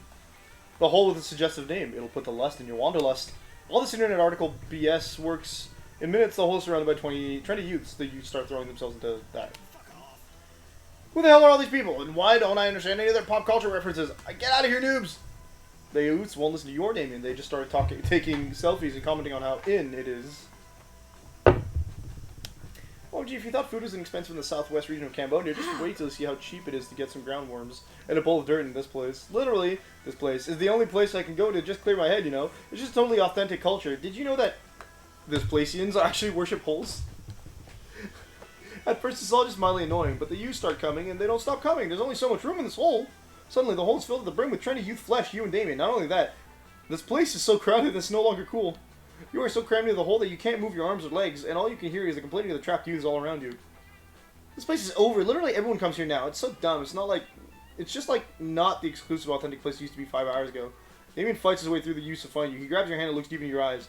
Mayor, I wanted to say this for a long time, and I think it might be my only chance. I need you to know that you ruined this place, and I hate you. Crap. You somehow made a filthy hole in the ground worse. That's impressive in a bad way.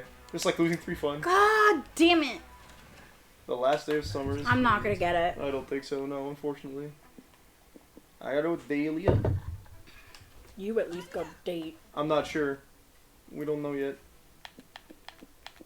You can't go solo in this one. Let's start a fire. Oh, that's Oh, this is weird. yours first. You finally got the courage to ask your beloved to watch a meteor shower with you. You want to be my summer fling? Yeah, here's the problem. I just ordered from this pizza place, okay? And they have a promo in which you get free pizza as long as you don't date a Mira. Ouch. You're not that bad, but pizza's definitely still a better option here. Get lost. Have some free pizza to order.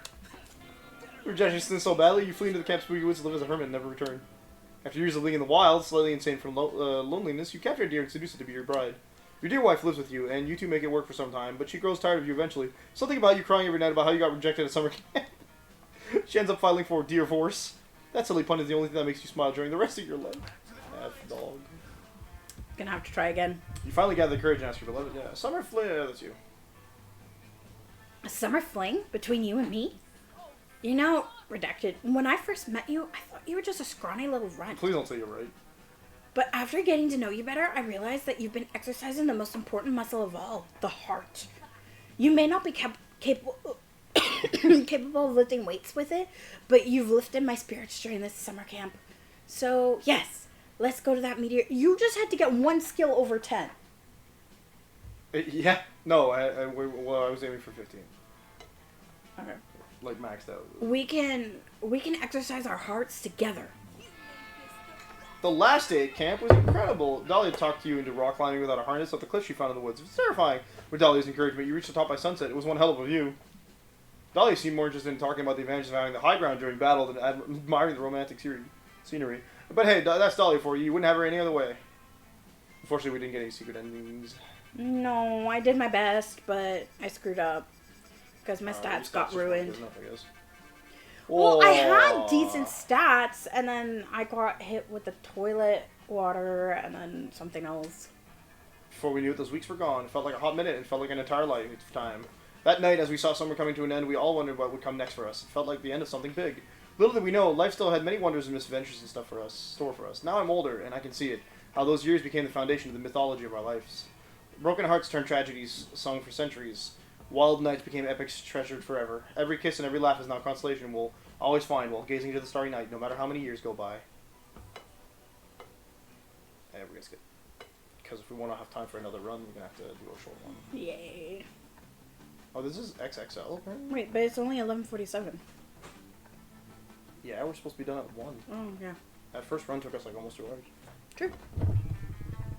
Alright, so we got... Oh, I hadn't ever gotten the FU ending with Damien. Rough. He gets 2 separate heartbreaks. So, they all do? Yeah. Yeah, we just got that one. He gets 3? They get 3. Oz is, I think, officially Yeah, Oz is officially a they. non-binary. I don't remember their name. The green slime. That Sawyer's also non-binary. The bugs in the background? The fridge, of course. Zoe.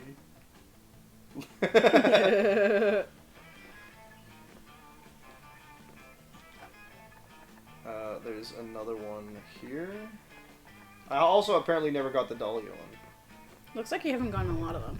Well, I haven't played this much as this one as much as the first game. Flowers, Zoe. I feel like I've seen you in some game. But... New backgrounds? Interesting. Could we maybe look at this after? I mean, we're gonna have some time to fill up anyway, but I want to get that notification going. This is considered background. Hello? There we go. Oh yeah, we get new character costumes. Also, I want to switch the costumes. I gotta remember Okay. that. What are the new characters? Okay. Vera and Zoe cosplay. Alright, whatever you say, buddy. DJ mode. Other DJ mode. Cowboy. You're wearing a wet t-shirt over a not wet t-shirt. That's funny. That's her base outfit. Oh, you're right. Spooky. Probably go backwards to get them all as fast as possible. Cat outfit. What is this? Oh, that's from before he became the android. Well, yeah, but that would be for Monster Monster Prom Prom. 1 because that's part of the. I've seen this before. Yeah. Huh. Okay. Okay. Now we've already seen that one. Dahlia has Olympic weightlifter, I guess. Doug Dimmadome. More cat. How do you change their cosplay? Oh, you go to the Oh, settings. she looks epic in that. I like her hair down. Is that from like what is that? See that one? That looks like Chromostome from her hair down. Oh yeah. Yeah. I like that one. Can't you just like pick their outfits here? No, you have to go into the settings and change the outfit pack. Oh, okay. You could go Prospector. get more outfit packs too. That's definitely Hotline Miami. I'll take no other. Multi Damien apparently. Yes. Oh, this is a boy band actually. That's even worse. That's definitely got to be Daft Punk, right? Maybe. Right. Maybe. He's cosplaying himself. That's from the third game. Yeah, they did add some stuff. I'm impressed that they updated this after Monster Prom 3. But that's because Monster Prom 3 doesn't play the same, right? Yeah. It's quite different, so... Cat outfit, of course. That looks like Rose Quartz. Yeah, but it also looks like not a That's a polio.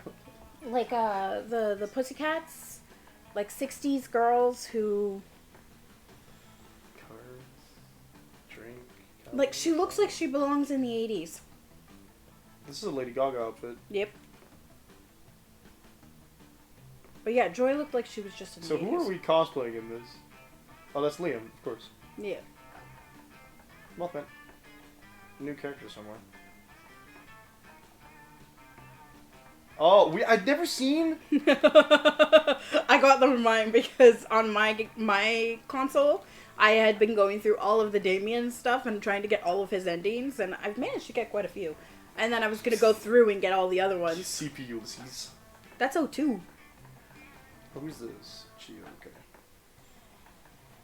Martial art. Balti Damien. Oh yeah. There we go, Kangaroo. Don't know when we saw Tubular Eddie. Tubular Eddie likes to play Guitar Hero. This is new. This is not. Oh, okay. This is not all stuff I saw today. It's stuff. No, some of it's from before. Because you didn't go through everything because you're like, okay, yeah, let's go play. Swole Floodies. Orgy. some of these- Orgy was new. Ah, yes. Book of Orgy. I think some of these can collect, like, the effects secret endings. Mm. These are, outfits, I think? Yeah. No, they're, No, they're they're events and stuff. No, Yeah, the event special checklists are over stuff. there, so that's not it. They're saying special stuff, and The then this is best- the pictures of it. Wolfram and Hart Lawyers is literally a direct reference to Buffy the Vampire Slayer. Alright, we'll do a short run. Are you not gonna get more outfits? I am gonna go shopping, as you're right, but,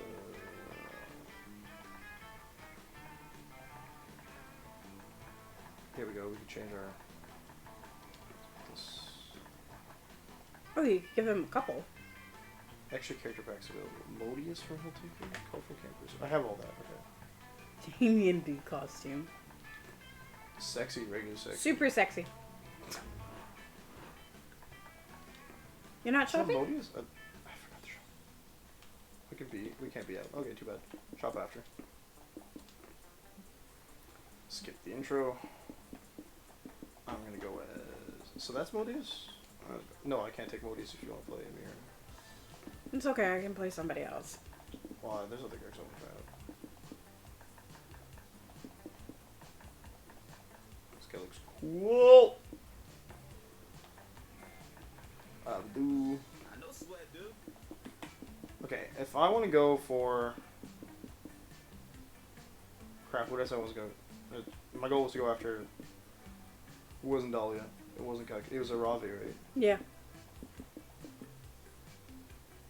Let's have that.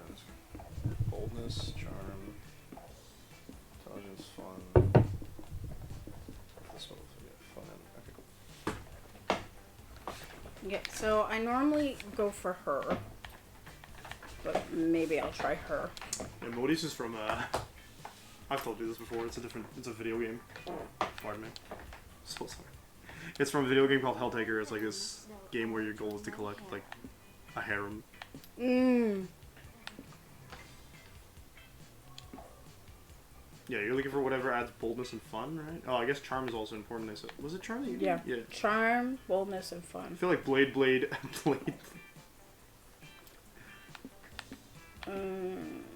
That says hard AF. I have to say yeah. Go for that one. There you go. All right, you just skip that again. Skip that too, I think. You already skipped, so they're gonna have us choose Our stuff, yeah. Okay, I want this. Ravi thinks it's a video game. You go for Damien. Yeah, probably.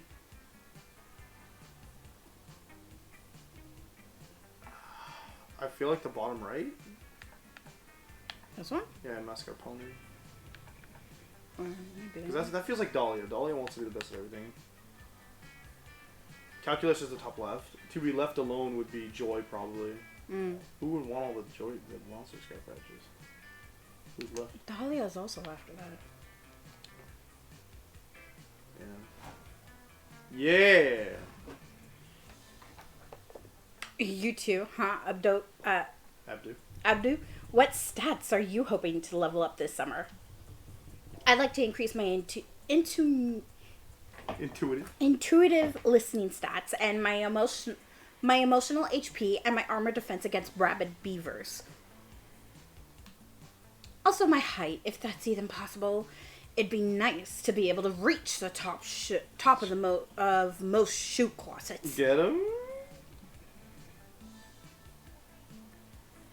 I'm only concerned with 2 stats: the total hours I spend watching Cake Boss and the amount of friends I have to watch Cake Boss with me. I love Cake Boss. On that note, Abdu, you want to watch Cake Boss with us the rest of the way to camp? Sure. Oh, I got Milo. Milo. Milo. Milo? Milo Belladonna or Milo Belladonna. Mm. Ooh, Modius, are you also seeking to invite Mascarpone into your life? You know what? I'll try it. Well, you're a woman after my own heart, I suppose. Mascarpone speaks to my soul more than any other man, woman, or cheese ever has before. But perhaps cheese isn't the only thing worth looking forward to a camp at this summer. The only time will tell if my hunch is correct. I mean, you could switch with Dahlia halfway through, like boosting her. Not Dahlia. Damien too. Yeah. You can skip that too. That's what I want. No, I don't mind trying it. I need to get it balanced. So let's go for charm. No, creativity. What am I gonna need for mine? I've never done anybody outside of my Damien. You spend all day trying to learn how to use the North Star to know your location and never get lost. It's a fierce challenge. Everybody gets like super lost. You say F it and try to text the North Star to ask for directions. Maybe no one ever asked. Of course, this achieves nothing. It's a star, and you should stop trying to resort to sheer absurdity to solve your problems. You get no badge. No one does. It was all a trick test, and it wasn't even nighttime. But Coach awards you with creativity for your lateral thinking. Afterward, you're very busy making your friendship bracelets, but spooky when you see a Ravi power walking through your location with a look of fierce determination in her eyes. Nice side shave.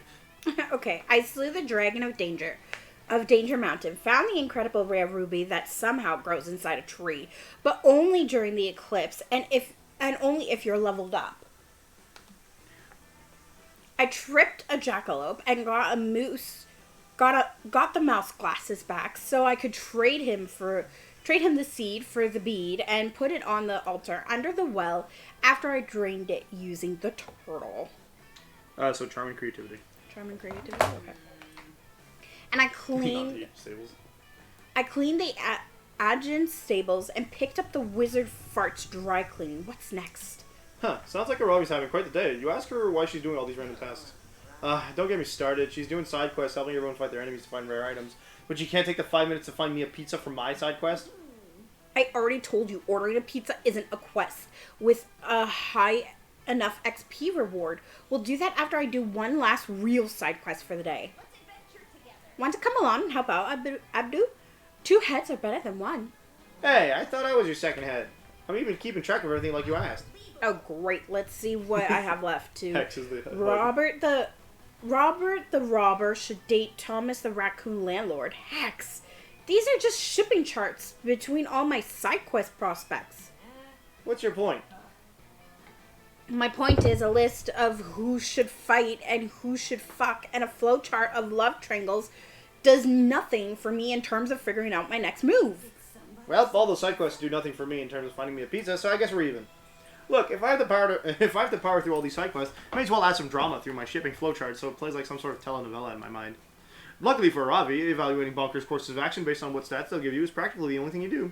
Looking at Hex's notes, it's amazing clear which side quest will unlock the ultimate goal, making a Ravi smile. Local mayor opened a TikTok account so he can ball with his teenagers, so I'm gonna guess it's either creativity or fun? Collect 10 current turnips for the town's guard who's totally not using them to pleasure himself. I would have said the other one, considering she was talking about. It's not a side choice thing. It's That's a true. stat thing. Yes, it is.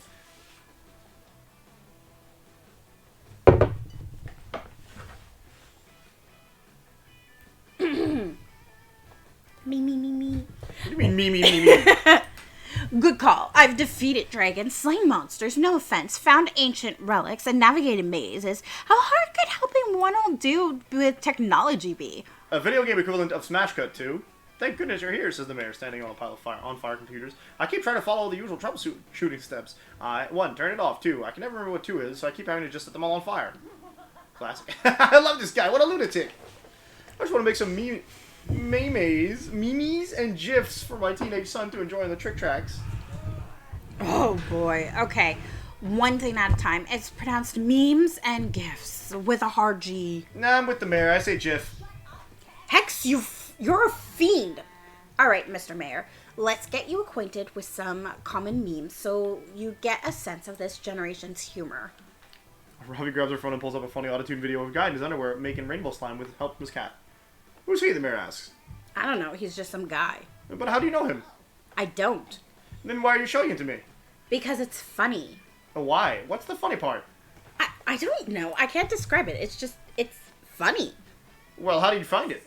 The internet. It's just popular on the internet because it's some stranger being funny in ways I can't pinpoint. Oh! Robbie, please. You're forced to spend the rest of the day explaining thick with 2 C's and the correct usage of the phrase, I'm baby, and what emojis pair best with it. The mayor understands none of it, but insists on asking a million questions anyway. It drains you of your life force, here expressed as 2 boldness and 1 smarts. For the record, it's GIFs. GIFs. No, you're wrong. And you know it. No. It's graphics, interface, format. That day at the Camp Dome, you play a game of tug-of-war. That's spin the bottle. You see, tug-of-war is a harder game than it seems. It involves a lot of strategy, and there's a secret technique not everyone knows. It's you need to be strong. You mastered this technique years ago, and so you win. The audience is cheering and roaring in joy while you salute them victorious. Yeah, why does it say spin the bottle when it's the other Because one? that's just Modius's basic camp dome thing. They throw roses at you. They throw their underwear. Someone throws you 2 charm, which you happily take. And later, you're super excited. You found a package of weird cookies by your tent, and you're about to dig in. Hell yeah, cookies! Well, if it isn't Modius, put down those dog treats, darling. I need your I need your assistance for the job. Help me out, and I promise I'll make it worth your while. Milo just saved you from eating literal dog food, so you figured you owe them one. And besides, you'll do anything for the sexy reaper. You agree to help with the gig. Milo leads you to a corpse with a soul floating over it. Wow, I guess souls are just like glowing balls that float. People can just see them? Good to know. Oh, aren't you an adorable little soul? Hello, dear. My name is Milo. I'm Death, obviously. And the soul responds, Hail and well met. I am the master of peasant torture for my divine sovereign, the Mer-King. If memory serves, the Mer-King chopped off my head. Yep, you're super dead. I'm here to take you to the afterlife. Aren't you a lucky soul, You could have ended up with one of the less fashionable reapers. I suppose. I just never thought that my life would be cut short so soon. And the circumstances of my death, so tragic, so murderous, so headless. I shall tell you both the tale. One night, the Mer-King suffered a strange, violent attack on his life. He thought the attack was a coup orchestrated by a small council. A coup? The Mer-King? This all is sounding strangely familiar. Keep going, darling. I'm officially curious. And thus the Mer-King killed us all in blind rage, but I saw the attack with my own eyes. 'Twas no coup, rather it was an attack committed by a strange, hot ghost and some kind of hairy dogman. The ghost of the dog snuck into the Mer-King's chambers and glued a single golden coil to his floor. The Mer-King had bent down to pick up the coin, but he couldn't grasp it. Yes, it's Paul. It's the Prank Masters with a Z. He looks quite the dunce, I assure you, and while he was struggling to pick up the coin, the ghost dropped an anvil on his head. The nerve! Wow, yes, what a tragic, horrible, violent prank. I mean, attack. What mischievous fiends. But despite the strategy of my death, I see now that a precious gift of life has been. I only wish that I had lived it more fully, more boisterously. So true, babe. I love your attitude. It's so rare to meet a soul that appreciates life. After all, life is like a river, and we're all just paper lanterns floating us all along it. Truly, look, I even made a bucket list containing the 246 things I wanted to do before I died. What a tragedy that I did not complete even a single item from this list. Oh, darling, really? Not even a single item? I really shouldn't do this, but I'm such a natural empath, I can't resist. I'm going to bend the rules just this once. Before I take you to the afterlife, you can pick one item off your list, and Modius and I will help you complete it. Hey, thank you. Thank you, gorgeous and elegant angel of death. But, which shall I choose? Which? You take a look at the bucket list, and you see it, the perfect bucket list item to finish off this reaping gig, and impress Milo while you're at it. Suggested, baby. Cross something off my bucket list is on the bucket list. Yeah.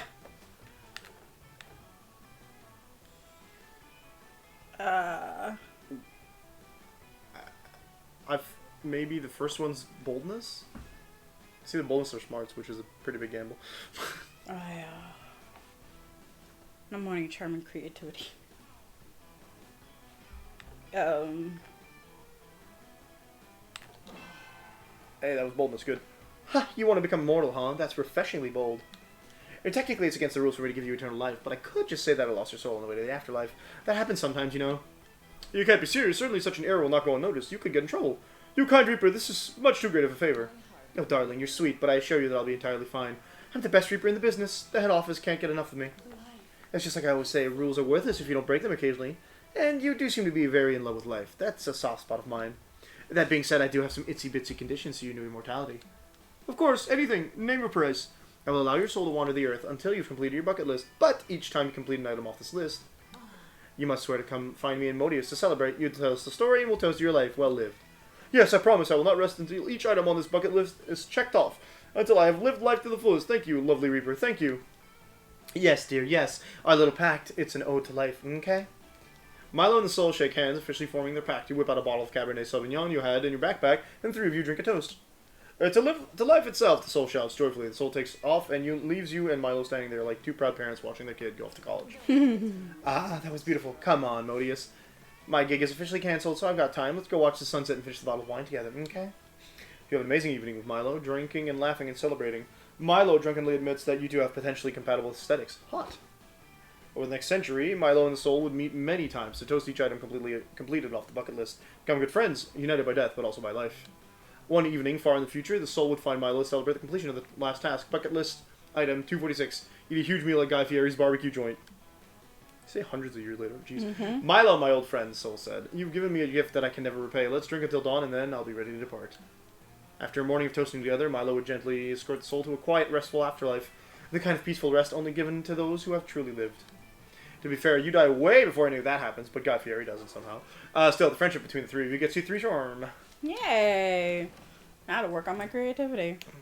Everybody choose an object. Say your choice out loud. Object. Huh? Microphone. A microphone. I say it's a TV remote.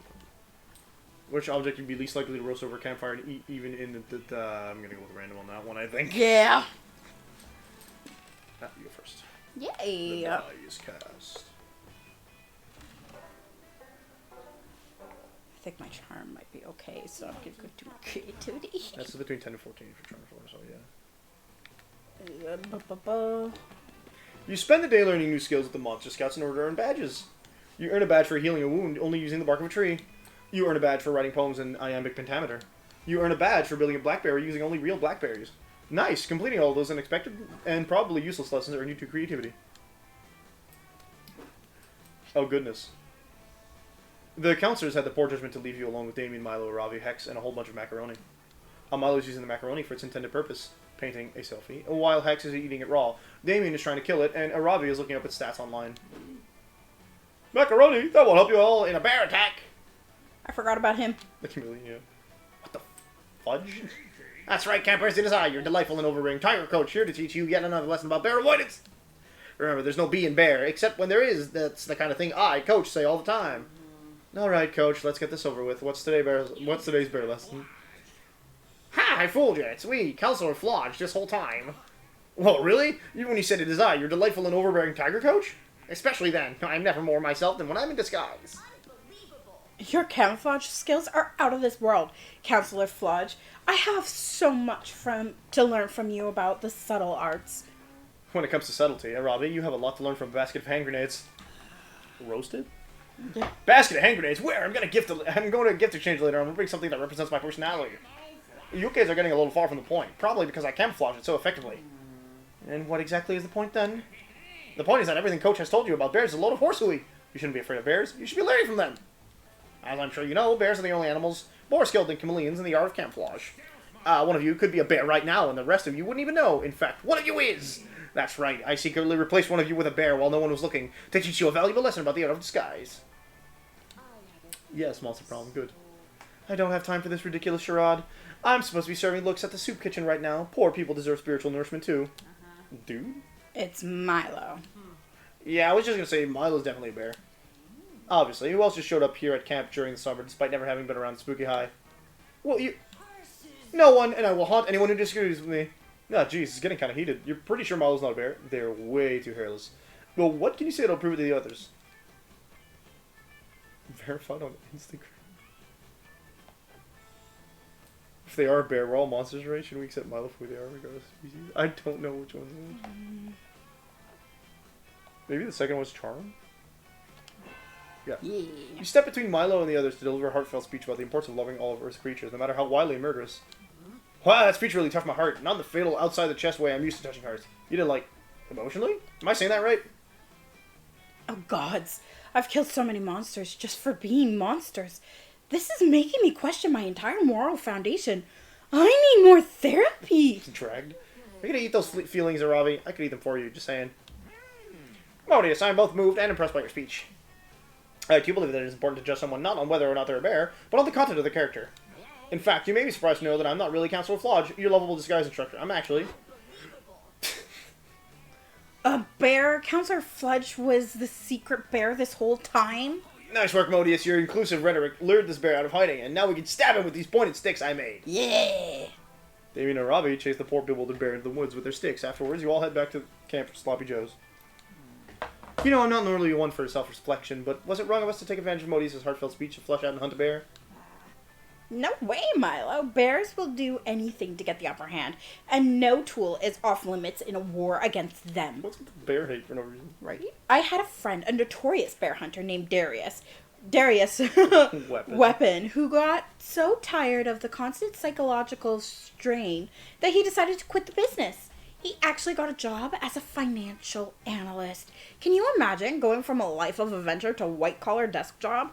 That's where his head was at. He even started up a romance with... Oh, I understand now. With claim adjudicators at the same company. Had to file paperwork and everything just to make sure their relationship was workplace appropriate. They got married, had a couple kids, and they're living together to this day in a beautiful little cabin he built himself. Or would be if his beautiful wife hadn't turned out to be a secret bear who ate him and their children after 13 years of marriage. jeez Louise. That's right, that bear embedded itself in a Wall Street insurance company in the claims department, just in case an ex-bear hunter ever retired and tried to work there. Well, I guess I've got a lot to learn about being a vengeful piece of crap. Anyone see where that bear went? I think the bear you should really be searching for, Damien, is the one inside your heart. Nobody knows what that means, but they're all really pleased with you for catching the crappy bear. You get 2 smarts and 1 charm. Yay. Oh yeah, charm, that's good. Yeah, that's good. Okay, I wanted balanced. I guess we'll go to the woods. I feel like the woods was not the right... that day you get lost hiking in the woods. You use the stars, aka nature's compass, to get back to camp. The stars actually teach you all sorts of things, like how one of the stars in Orion's belt is actually a nebula. The stars also teach you Italian, the quadratic formula, and the true meaning of friendship. Wow, the stars sure are smart, and they give you 2 smarts. Good. Cool. You're 6, 4, 5, 4, 6. After surviving that, you meet up with Aravi to check out a new dungeon she's been telling you about. 3-hour hike and several side quests later, you're finally there, but something seems a little off. What the hell? All the loot's been hung on clothes hangers and arranged in shops. Where's my hype battle music? This is just bloodless covers of 98 soft rock hits. A troll leaps out from behind a large fake fern. Prepare for a random encounter, he cries. Now that's more like it. Let's go. With flavor, he continues, displaying a tray of piping hot cinnamon pretzel bites. Try Pretzel Prison, located on the floor B2. It's just Come a on. This is dumber than specking. specking into defense for solo DPS build. I don't know, Robbie. These pretzel bites are pretty dope. I say we hear him out. The pretzel bites aren't saying anything. If they were, at least they would be interesting. Ugh. Who ruined this dungeon? I think you mean who significantly increased the property value of this dungeon, my little money bundle. My name's Mr. Papa CEO. It's a pleasure to meet you. I'm the one responsible for turning this literal hole in the ground into a prime investment opportunity. Dungeons are terrible businesses. They don't charge admission. They carry enormous legal liability, and adventurers are always carting off the merchandise for free. Ugh, whatever. The only business that belongs in the dungeons is the none of yours kind. Come on, Hex. Let's go back to camp. Don't you mean let's go back to the mall? That's right, I've purchased Camp Spooky and I'm turning it into another shopping mall. After all, the employees of this shopping mall need somewhere to shop, don't you agree? What the fudge? You villain. I'll show you how a real adventurer shops. By stabbing you and then taking your organs. Because that's how I get most of my loot. You fool, you think mortal weapons can harm me? I have 6 guys on retainer whose job it is to get stabbed on my behalf. You'll have to do better than that. Damn, he's right. I can't beat him alone. I need to form the some same kind of storyline, like 5 times. yeah, some kind of anti-capitalist adventuring party. But Arabi's got no idea where to start, and Hex is too busy watching reruns of Wife Swap to contribute. It's up to you to suggest the perfect team up. Small business owners hate big success. Gather local entrepreneurs form a small business mecca. Jeez. No, we don't like mechas, so I have to take the other one. Seek out the powerful and secretive order of e-commerce that has said that no shopping mall can stand against them. Well, we have to go with that one. Good. The order of that's you. The order of e-commerce? But they're nothing but a myth. Everyone knows e-commerce is totally disordered. Nah, they're completely real. I saw it on an episode of Wow, Real Conspiracies. I just have no idea how to actually contact them. Oh, that's easy. You ask Arabi if she's ever read the end of an e-newsletter. What? No. Are you crazy? Those things are so long and boring. Only a fool would dare to read them. That's what they want you to think, you tell her. You whip out your phone and show her the latest email from the Business Networking for Restaurants Supply Enthusiasts mailing list. No, I can't. I won't. Fine, I'll do it. I watched all the Real House paint drying in Beverly Hills. This can't be any worse than that. Wait, unholy crap! Halfway through it stopped being a networking email and turned into a weird secret society induction email. I even got an address. Let's go. One long flight to the West Internet. West Internet, Pennsylvania later. Alright, we're here in this dank warehouse just like the email said, but I don't see any e-commerce. Are you sure we're... Welcome, mortals, says a voice from the darkness, to the house of e-commerce. Forgive the darkness. We stopped using lights to cut electricity costs. It's cheaper to let our warehouse employees mum into walls every now and then. Oh, great scions of online retail, we have come to ask. Yes, we know all about you, Ravi. We have access to your entire search history. We'll happily dispose of that troublesome CEO for you. All you have to do is sign the terms and conditions. That's it? Hell, I'll sign shit without looking at it all the time. Sweet deal. Why am I so cursed all the time, Hex? Help me, Hex. A demon stole my blood again, and it's totally not my fault. Girl, you're hopeless. Whatever, it totally works. Lords of e-commerce destroy the CEO's vile business with 2 precision-targeted ads. One for a signed poster from Space Jam, and another for some limited edition Danny DeVito underwear. Little did Aravi know that the contract she signed would be the start of her greatest adventure yet, but that's a story for another video game. In this one, you gain +2 smarts and 1 creativity. I really hope that that other video game is Monster Prompt 3. Everybody choose a movie. Say your choice out loud to the other players. Did you pick one? No, you have to say it out loud. I say click because I said click. Cars. Player order is decided based on which movie cast would survive the longest on a deserted island together. Start debating now. No, I can't even go with that. I think cars are boned on a deserted island if I'm being honest. Yeah, because they need gas, they need fossil fuel. However, the Cars universe has made a very good point of, like, they have means of access to gas everywhere. Yeah, but we have to look at the entire cast, and you have to assume most of the cast from the first Cars movie gets their stuff. Sally,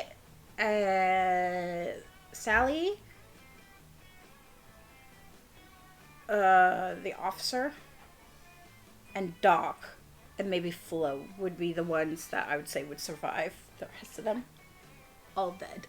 But then we're debating against Adam Sandler's character in Click, his wife, his kid. You could just fast forward. Or pause his hunger. True. He has a universal remote.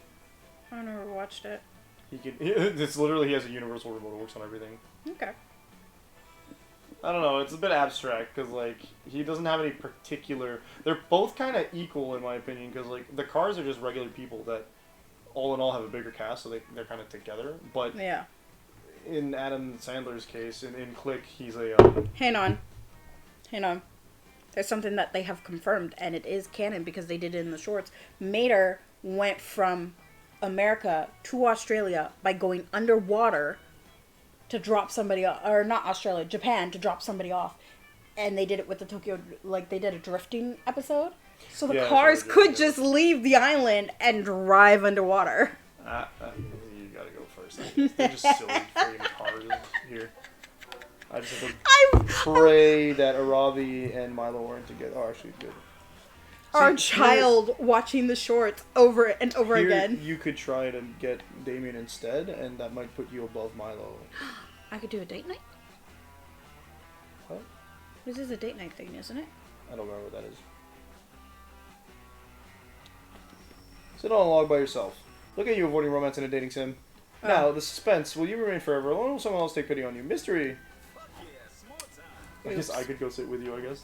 Yeah, I guess. But I want a Ravi. Come sit with me. You just finished your quarterly review. It went awesome. Your boss thinks you're doing a great job playing this video game. You're hoping to celebrate your corporate competency with some pals. And good news, you find a Robbie and calculus around the campfire.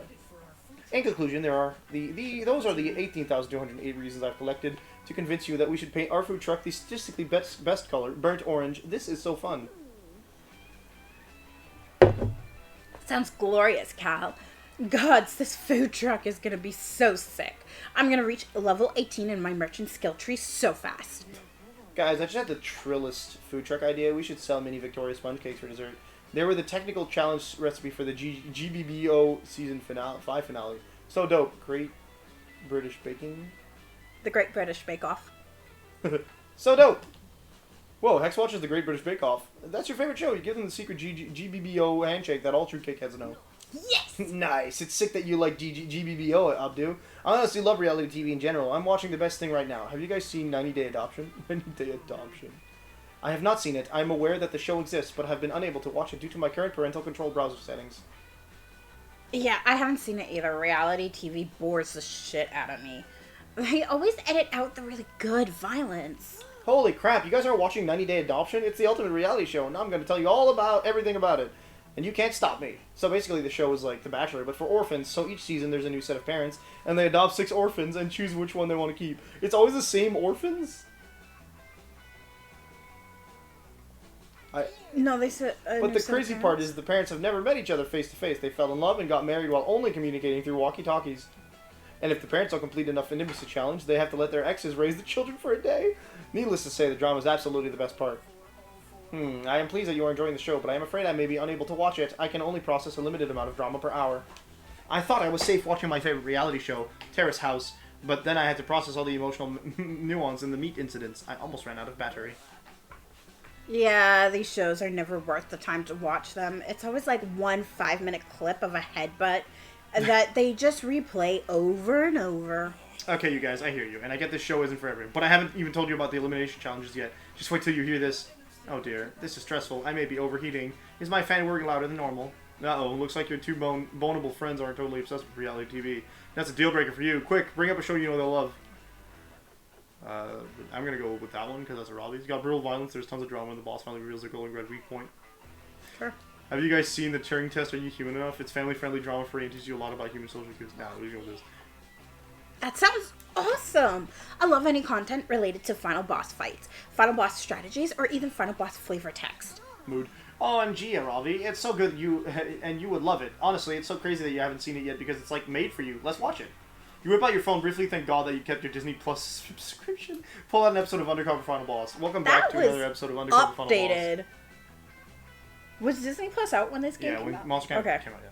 This time we'll be following Flaming Lizard King Bowser as he goes undercover in the Koopa Kingdom.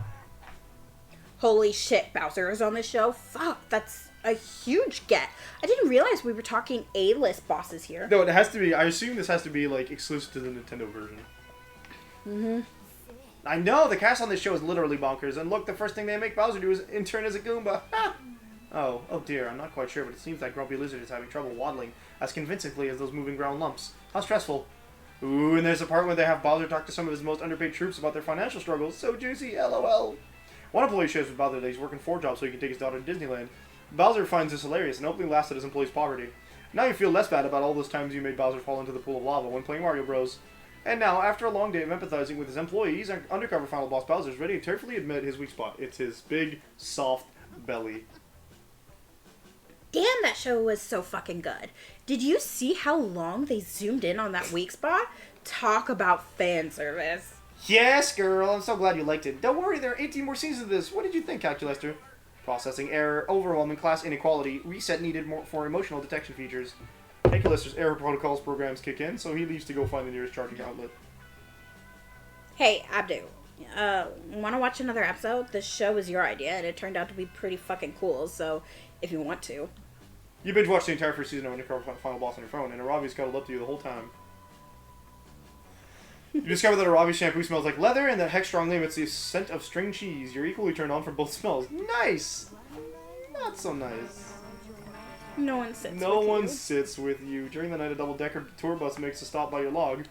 The tour guide says, if you look to your right, you'll see Modius, Camp Spooky's living monument to total crippling rejection and humiliation. Oof. You end up in a lot of tourist disposable camp. Ah, Wow, shit. you lose 2 smarts and fun. Ouch, what the fudge? Those were arguably 2 stats you didn't really need. But Yeah. weekend arrives, and so it's time to visit Juan.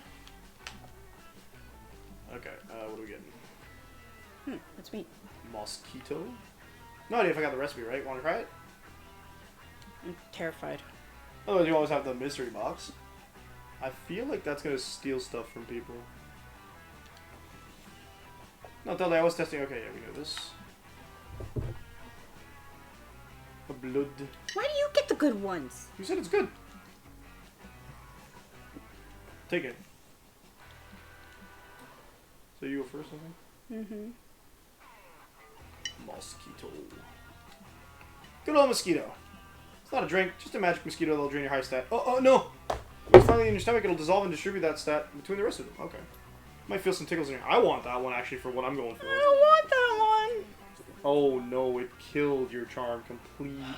Fuck. Drinking your Bloody Mary. It's a curse. You drink curses. Because I keep cursing classic cups doesn't mean you should drink them. When anyone visits a location, they'll lose stats? No! What? What? Anyone? Anyone. Fictional character.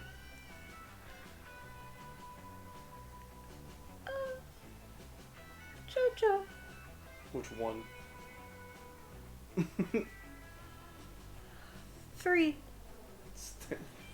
Jotaro? I'm gonna go with... Ouch.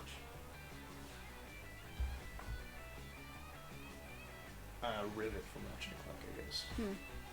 Least likely to know how to pitch a tent correctly.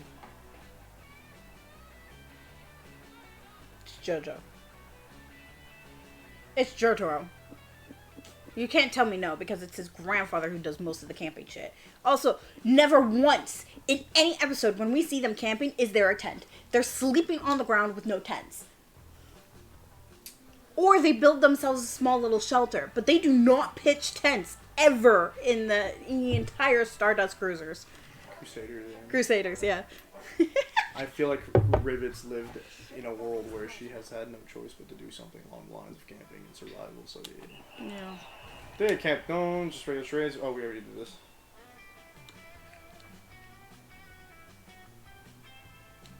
More charming than you really are. Oh, negative stats! Jesus Christ. You're in the middle of a rousing game of dismembered tag. It's like hot dog tag with more amputations. When you duck to avoid a flying something. Ah, Modius, the woman of the hour. Tell me, as long as you're here, which paint swatch? Do you prefer lifeless corpse gray or jaundiced sclera yellow? What are we doing, you ask? Calculator, darling, could you give the sales pitch this time, please? I have a story pulled to tally the results of. You see, friend Milo and I consider ourselves experts in flipping and selling furniture. Given that Milo is an adept stylist and I myself am furniture, it seemed a natural fit. At the moment, we have taken on the daunting task of refurbishing and reselling the camp dome. You remind Calculator, while simultaneously dodging flying jawbones and severed elbows, that the camp dome is not for sale, nor is it his property. Adversity has never stopped Cal and Milo. House flippers before, if you don't give up on something you truly believe in, you will find a way. Friend Modius' doubt is reasonable, however. Finding a buyer might be difficult given how dangerous the dome can be. Yeah, no kidding. For example, you're standing and moving in the line of fire, narrowly avoiding getting pummeled by fists that are no longer connected to bodies. Well, that's different. All of the players in Dismembered Tag have consented to die in this game, but what about non-consensual death? The dome is fraught with offenses such as uncovered power outlets, exposed wires, unmarked exits, and the rodent infestations attracted by all these rotting corpses. It's a long list of OSHA violations that needs to be addressed. What if a newlywed couple with a baby wanted to move here? You make an excellent point, darling, but we need to make the camp dome a safe place. For monsters and baby monsters alike, it's the only way to stay ahead of the market curve.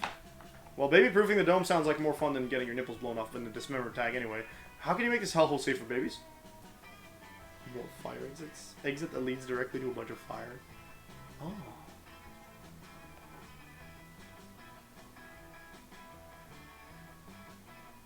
Just don't go for charm, I guess. That's a wonderful idea, Modius. Yeah, you're just giving her dead. You could. Well, no matter what I do, I'm going to be losing stats. No, so. you gain stats from successful stat.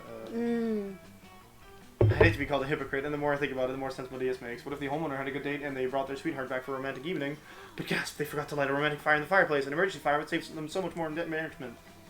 Perhaps the homeowner has just slaved over a delicious creme brulee but has no blowtorch to finish it off with. Or Freak Snow Avalanche has threatened to bury their home. But look, they can melt the ice before it even reaches their door. Yes, I can only imagine how happy our prospective homeowners will be when they see they're providing ready-to-use fire for all their new baby needs. It'll be perfect for if the baby gets cold or won't stop crying or suddenly turns out to be a White Walker. It's so beautiful. Wild Game of Thrones reference. Yes, the only thing that burns brighter than a new parent's love is an actual burning fire. Come, Calculator darling, let's go find an abundance of fire to create our new fire exits with. In my Instagram following if my Instagram following is to be believed, the best fire can be found spewing from the lips of a scrappy young rapper with nothing to lose. Milo's not going to find the fire they're looking for that way, but that's probably for the best. Your friends love your idea and see you as a great future parent. Yay! You're still negative turn. Yeah, but at least lose it went something, down. so let's lose some. We need to do something to get rid of this negative thing. That day while hiking through the woods, you find a tree with the words J plus S forever. J is a liar and cheating on another tree. Alright, minus smarts. Later, you're hanging out with Robbie and Damien in the woods. You're helping the two of them settle bets. Damien, you're about to get fucking wrecked. I can for sure headbutt a tree better than you can, and I'm going to do it right now to prove it. My tree headbutts are 10 billion times stronger than yours. Let's settle this. Oh, Alright, let's make this a clean tree headbutting contest. You two, standard rules, biggest trunk creator wins. Here we go, on my count, 3, 2, 1. wow! Oh, hello. Look who wanders through my forest. A crowd of plump, delicious, fresh children. Hello, children. Oh no, it's that old witch who lives in the woods, the Baba Yaga. TBQH, she's annoying as hell and everybody knows it. Hey, shut up. Don't you know it's rude to interrupt a tree headbutting contest? Now my forehead velocity is going to be thrown off by like 0.002 milliseconds. Yeah, tell us what you want, leave us alone, or put your forehead through an effing tree trunk. Guys, quick side note, am I the only one who notices that the Baba Yaga smells so much like soup? The soup smell is overwhelming me right now. I can't get over it. I'm so very sorry. The Baba Yaga didn't mean to interrupt you, tasty children. It's just that I'm in need of a big, strong child to help me with a chore. See my house? The Baba Yaga points into the forest. Yep, her house is like 40 feet away. It's standing on chicken legs. It's super creepy, and it smells like children's parmesan. You see, Children children, parmesan. the Baba Yaga's oven is broken. I need some toothsome, savory children to climb inside and fix it. But there's only room for one child. Which of you will help me? Whoa, your oven's broken? I'll help you, even though you're a super weird old lady that sits in a bowl.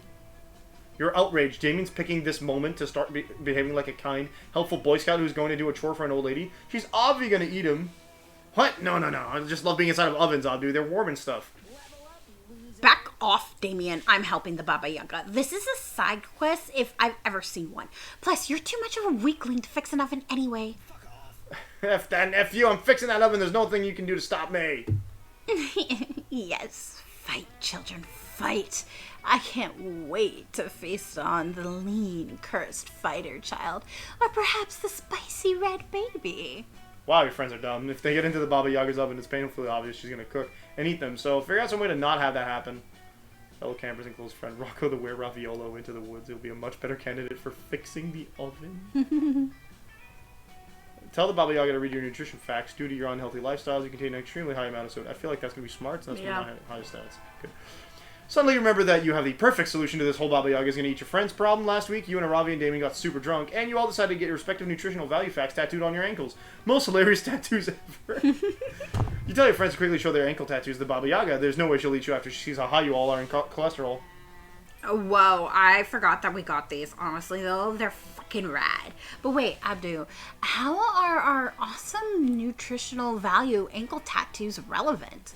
Yeah, I don't get it, Abdu. We're just going to help this shady old witch fix her oven. How does this have anything to do with someone effing eating us? It would be nice to know if I'll be getting enough fiber when I eat these children. I mean, when these children fix my oven. Lean girl child, show me your ankle at once. What disgusting! This child is cursed. Its meat shall be quite foul. All witches know that a curse rots the meat on a child's bones. But you already knew this. You mentioned she was cursed earlier. Yeah. The demon child is even worse. His blood contains massive amounts of arsenic and gunpowder. And there are multiple knives inside his stomach? And 3 pieces of swallowed gum? Nice. Whenever I swallow a piece of gum, it falls through my body and ends up getting stuck in Ravi's hair. It's hilarious. LOL. Ah, you children are repugnant. You're not fit to feed even the hungriest witch. Goodbye, children. I'm going to Whole Foods for some higher quality organic children. The Baba Yaga disappears into a magical cloud of purple smoke. Phew! Looks like your friends are safe from getting eaten. For now, at least. Man, I'm happy that weird old lady left, because now it doesn't smell like soup that bad anymore. But I really want to fix that effing oven, you guys.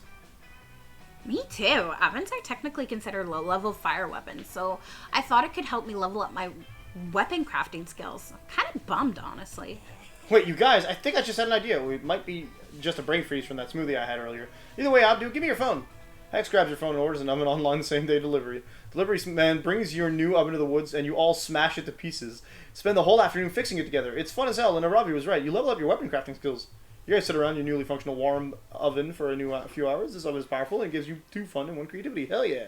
Nice. No, I need balanced stats. Something bad. Capitalism. Back. I have something, but I can't say it on stream, so can I whisper it in your ear? Okay. F. 30-second pitch for a product that could eliminate said bad thing forever. It already exists.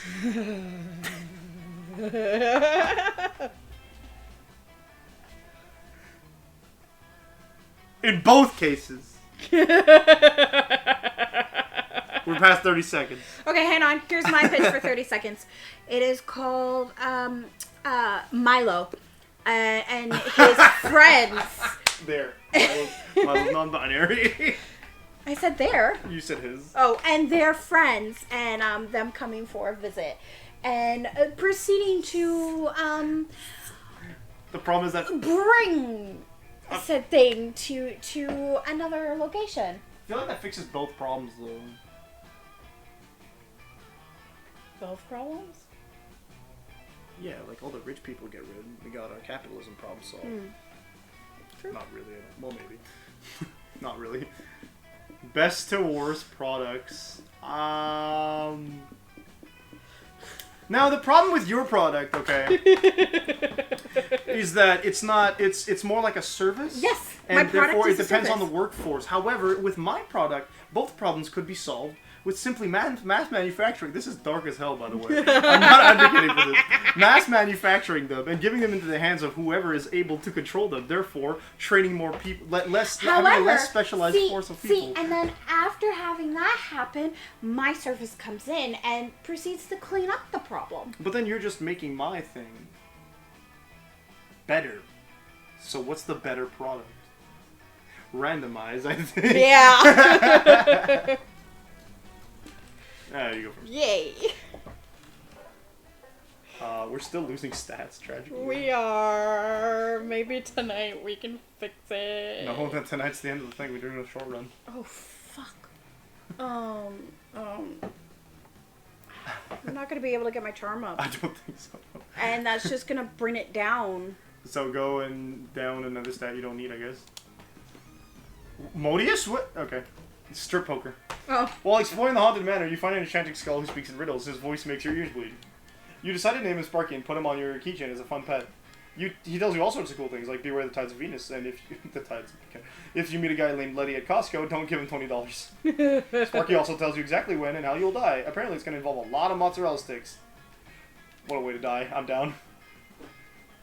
That evening, Milo invites you to go stargazing together. How romantic. Ah, Modius, I'm so glad you're here with me. It's nice to take a step away from all the chaos of camp and work. And just spend time with the person I care truly and deeply about, with nothing separating or distracting me from... Oh, sorry, that's my notifications bell. I'll just check that real quick. Okay, we're good now. What was I saying? Oh, oops, that's my DM. So sorry, darling. I'll answer quickly and then... Oh, would you look at that? My Instagram followers have made me a little tribute video. How sweet. Oh, look here. My hashtag is overflowing with fan art. I should reply to all these lovely messages. I'm sorry, darling. I know you must feel a little bit sidelined, and I do generally want to spend time with you. But I have a responsibility to my fans. They look up to me, and I want to be there for them, too. You understand, right? Yeah, you understand. You understand that it's going to be a perpetual pain in the butt sharing Milo with all these adoring fans. Unless you became Milo's biggest fan. Then they'd have no choice but to pay more attention to you. Think, how can you quickly become Milo's #1 fan? sheer amount of useless knowledge. That would be smarts. Fans want to become the person they admire, but only a true fan can really pull it off. I feel like that's boldness. Or creativity. Yeah. An intriguing proposal. I'm not sure how I feel about entertaining a romantic relationship with a fan, as it seems potentially problematic. But fine, I'll let you give it a try. Let's see where this goes. Cool, now you can finally use all that Milo info you've been collecting via obsessive researching and general stalking. You weren't crazy, you were just being proactive. You cut your hair to mimic Milo's signature undercut. You imitate all their mannerisms and wear color-changing contact lenses. Having previously memorized Milo's social security number and being able to perfectly replicate their signature also proves as useful. You managed to impersonate them in no time. Use this identity theft to pay off all their debts, upgrade their Netflix plan, and increase their popularity with the 14-22-year-old demographic. 14 to 22-year-old, okay. Wow, Modius, you really did all this? I'm honestly quite flattered. No, you tell Milo with an enigmatic grin. You did all this. Goodness, you really are my biggest fan. But, moreover, I must admit I'm a bit aroused by this version of myself you've managed to inhabit. You needn't wear this costume all the time, but please, darling, keep it on hand for future occasions. Yikes. Who knew Identity Frog could be so sexy? You gain +1 kinky costume for your collection, +2 fun, and 1 charm. You're out of the negative! Yep. I guess we're gonna go kill Fun. Fun is in... The lake. There's a fish stuck in his bandages. That day at the lake, you start a Super Soaker fight that turns into a lot more. Enemy team manages to capture the northern section of the lake, but you take a few of their members hostage and learn their Empire's weaknesses. You lead a full-scale infiltration. Thousands of the soldiers get totally soaked trademark. It's a bloodbath. After several hours, the enemy team surrenders and you gain negative fun from the peace treaty. Yay! Lesson learned, if we see the Bloody Mary or the mosquito, get the mystery box. I feel like the mosquito wasn't that bad. It took away my entire stat. Yeah, we could have fixed it if we didn't have the Bloody Mary active though. Yeah, that's true. You're living your best camp spooky life whenever Robbie sidles up to you, looking a little more bashful than usual. Oh, hey there, Abdu. Fancy seeing you here at this place where you often hang out at this time, which I have taken note of. Look, I've enjoyed our adventures as of late, and I want to invite you on some sort of normal activity, like a shopping trip. But then I reminded her that she doesn't shop. But then I realized I don't shop because I craft my own items, and that could be a romantic date as well. I mean, a productive time that will set us up to be well-equipped for quests. Hey, I think we're actually going to get the dates. Maybe. Because we both get, like, sort of dates here. Maybe? I'm not sure. She meant what she said the first time. She definitely doodled a Ravi plus Abdu on her boots of potential marriage plus 3. Whoa. No, you misread that because you were looking at it upside down because you were being clingy like always. Anyway, shut up. Abdu, are you in? Hell yeah, you are. Aravi sets up her crafting table and you prepare for some high-quality equipment making. Alright, so I'll kick us off. I'm going to combine Potion of Silence with Yeti Skin to create a cape of cloaking +2. And then I'll use a broom, a feather, a ring of crafting, It's a ring to and a ring to craft a flying broomstick. Next, I'll put a car on a car to make a limousine. Okay. You jump in combining a leather handbag with very loud screaming to create bagpipes. Nice! I'll use pizza plus pineapple to create controversial food choices. Two of you have a great time crafting. Occasionally your hands brush against each other as you reach for materials. And is Aravi blushing? You're getting strong vibe that she might be into you, but she may be too shy to say it outright. You should suggest crafting something sexy together to help you get your flirt on. Sexy battle axe or horse legs. Romantic horse ride. None of those are good options for me if I'm reading right into it. Both of those feel like charm to me. I think, well, they might... Well, this might be...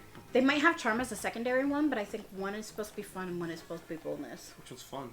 I think the bottom one's fun. You think that? Nah, that's a goojle. Let's see if I'm actually completely boned, because both of those are at 4 if I'm right. So what are my prompts? This is crafting, right? Yeah. So this is the uncheer bush.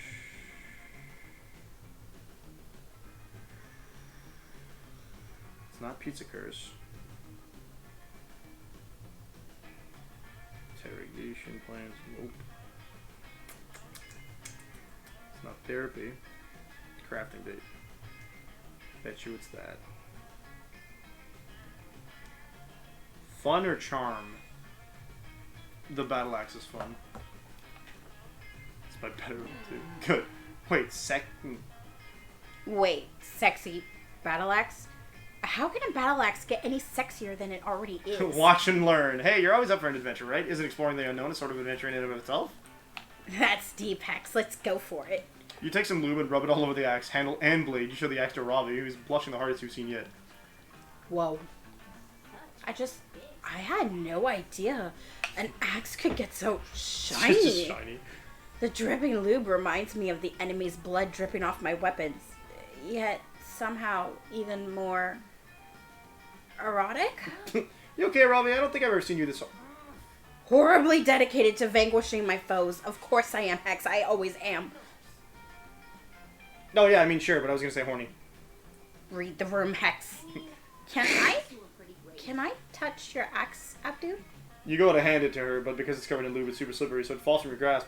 It's millimeters away from killing you, but instead it simply cuts your shirt open to reveal your totally tantalizing exposed collarbone.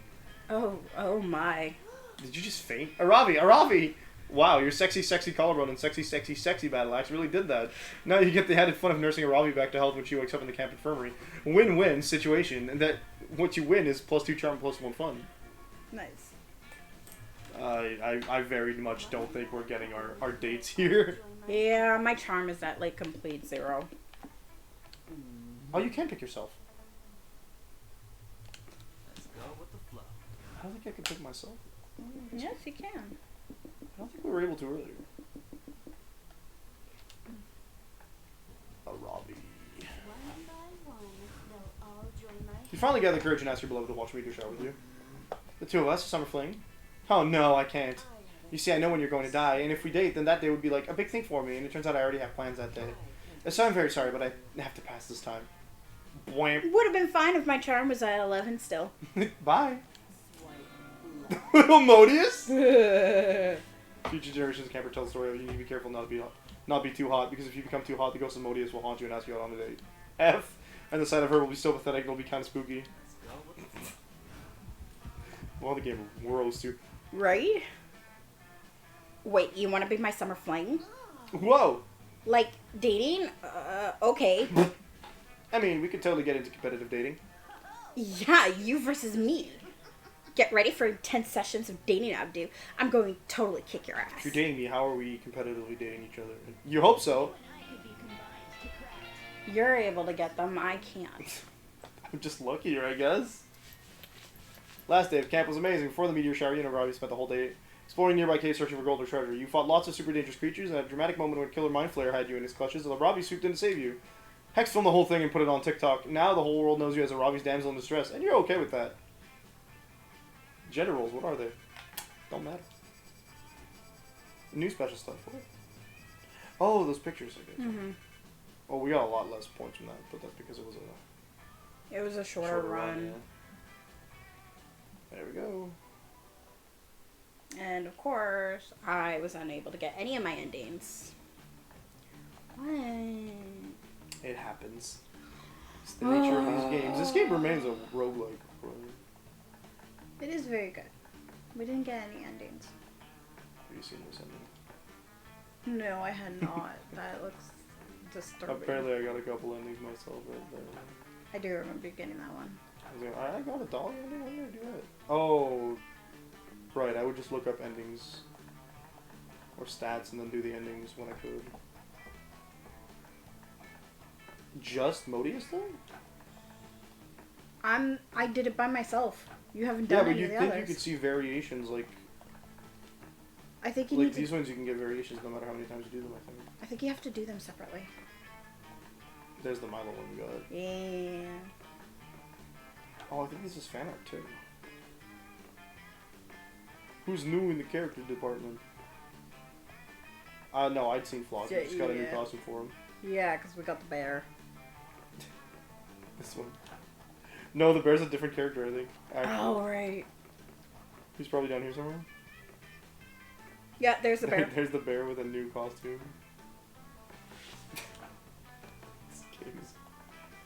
This game sure exists. Yup. Shades on fire. Yeah, I guess it helps to know what you're going for early on. So Yeah. you can like stat up towards it as well. What is this? Is that a Ravi? Yeah. Yeah. Because a Ravi was in the first game, but not cursed. Yeah. I do remember that. Oh, there we go. We got friendship that never dies. And that's going to be it for today's stream. I will see you folks tomorrow afternoon at 1 p.m. Eastern Standard Time with some Donkey Kong 64. Yeah, Ada and I are going to be back next week, and maybe we're going to actually be able to play one of the Tales games we want to play. Actually, I guess we can go shopping too. Yeah, let's shop. There's not much to buy. I'm going to turn off the stream, because this is pointless to you guys, but hey, love you folks. See you next time. Start by doing that.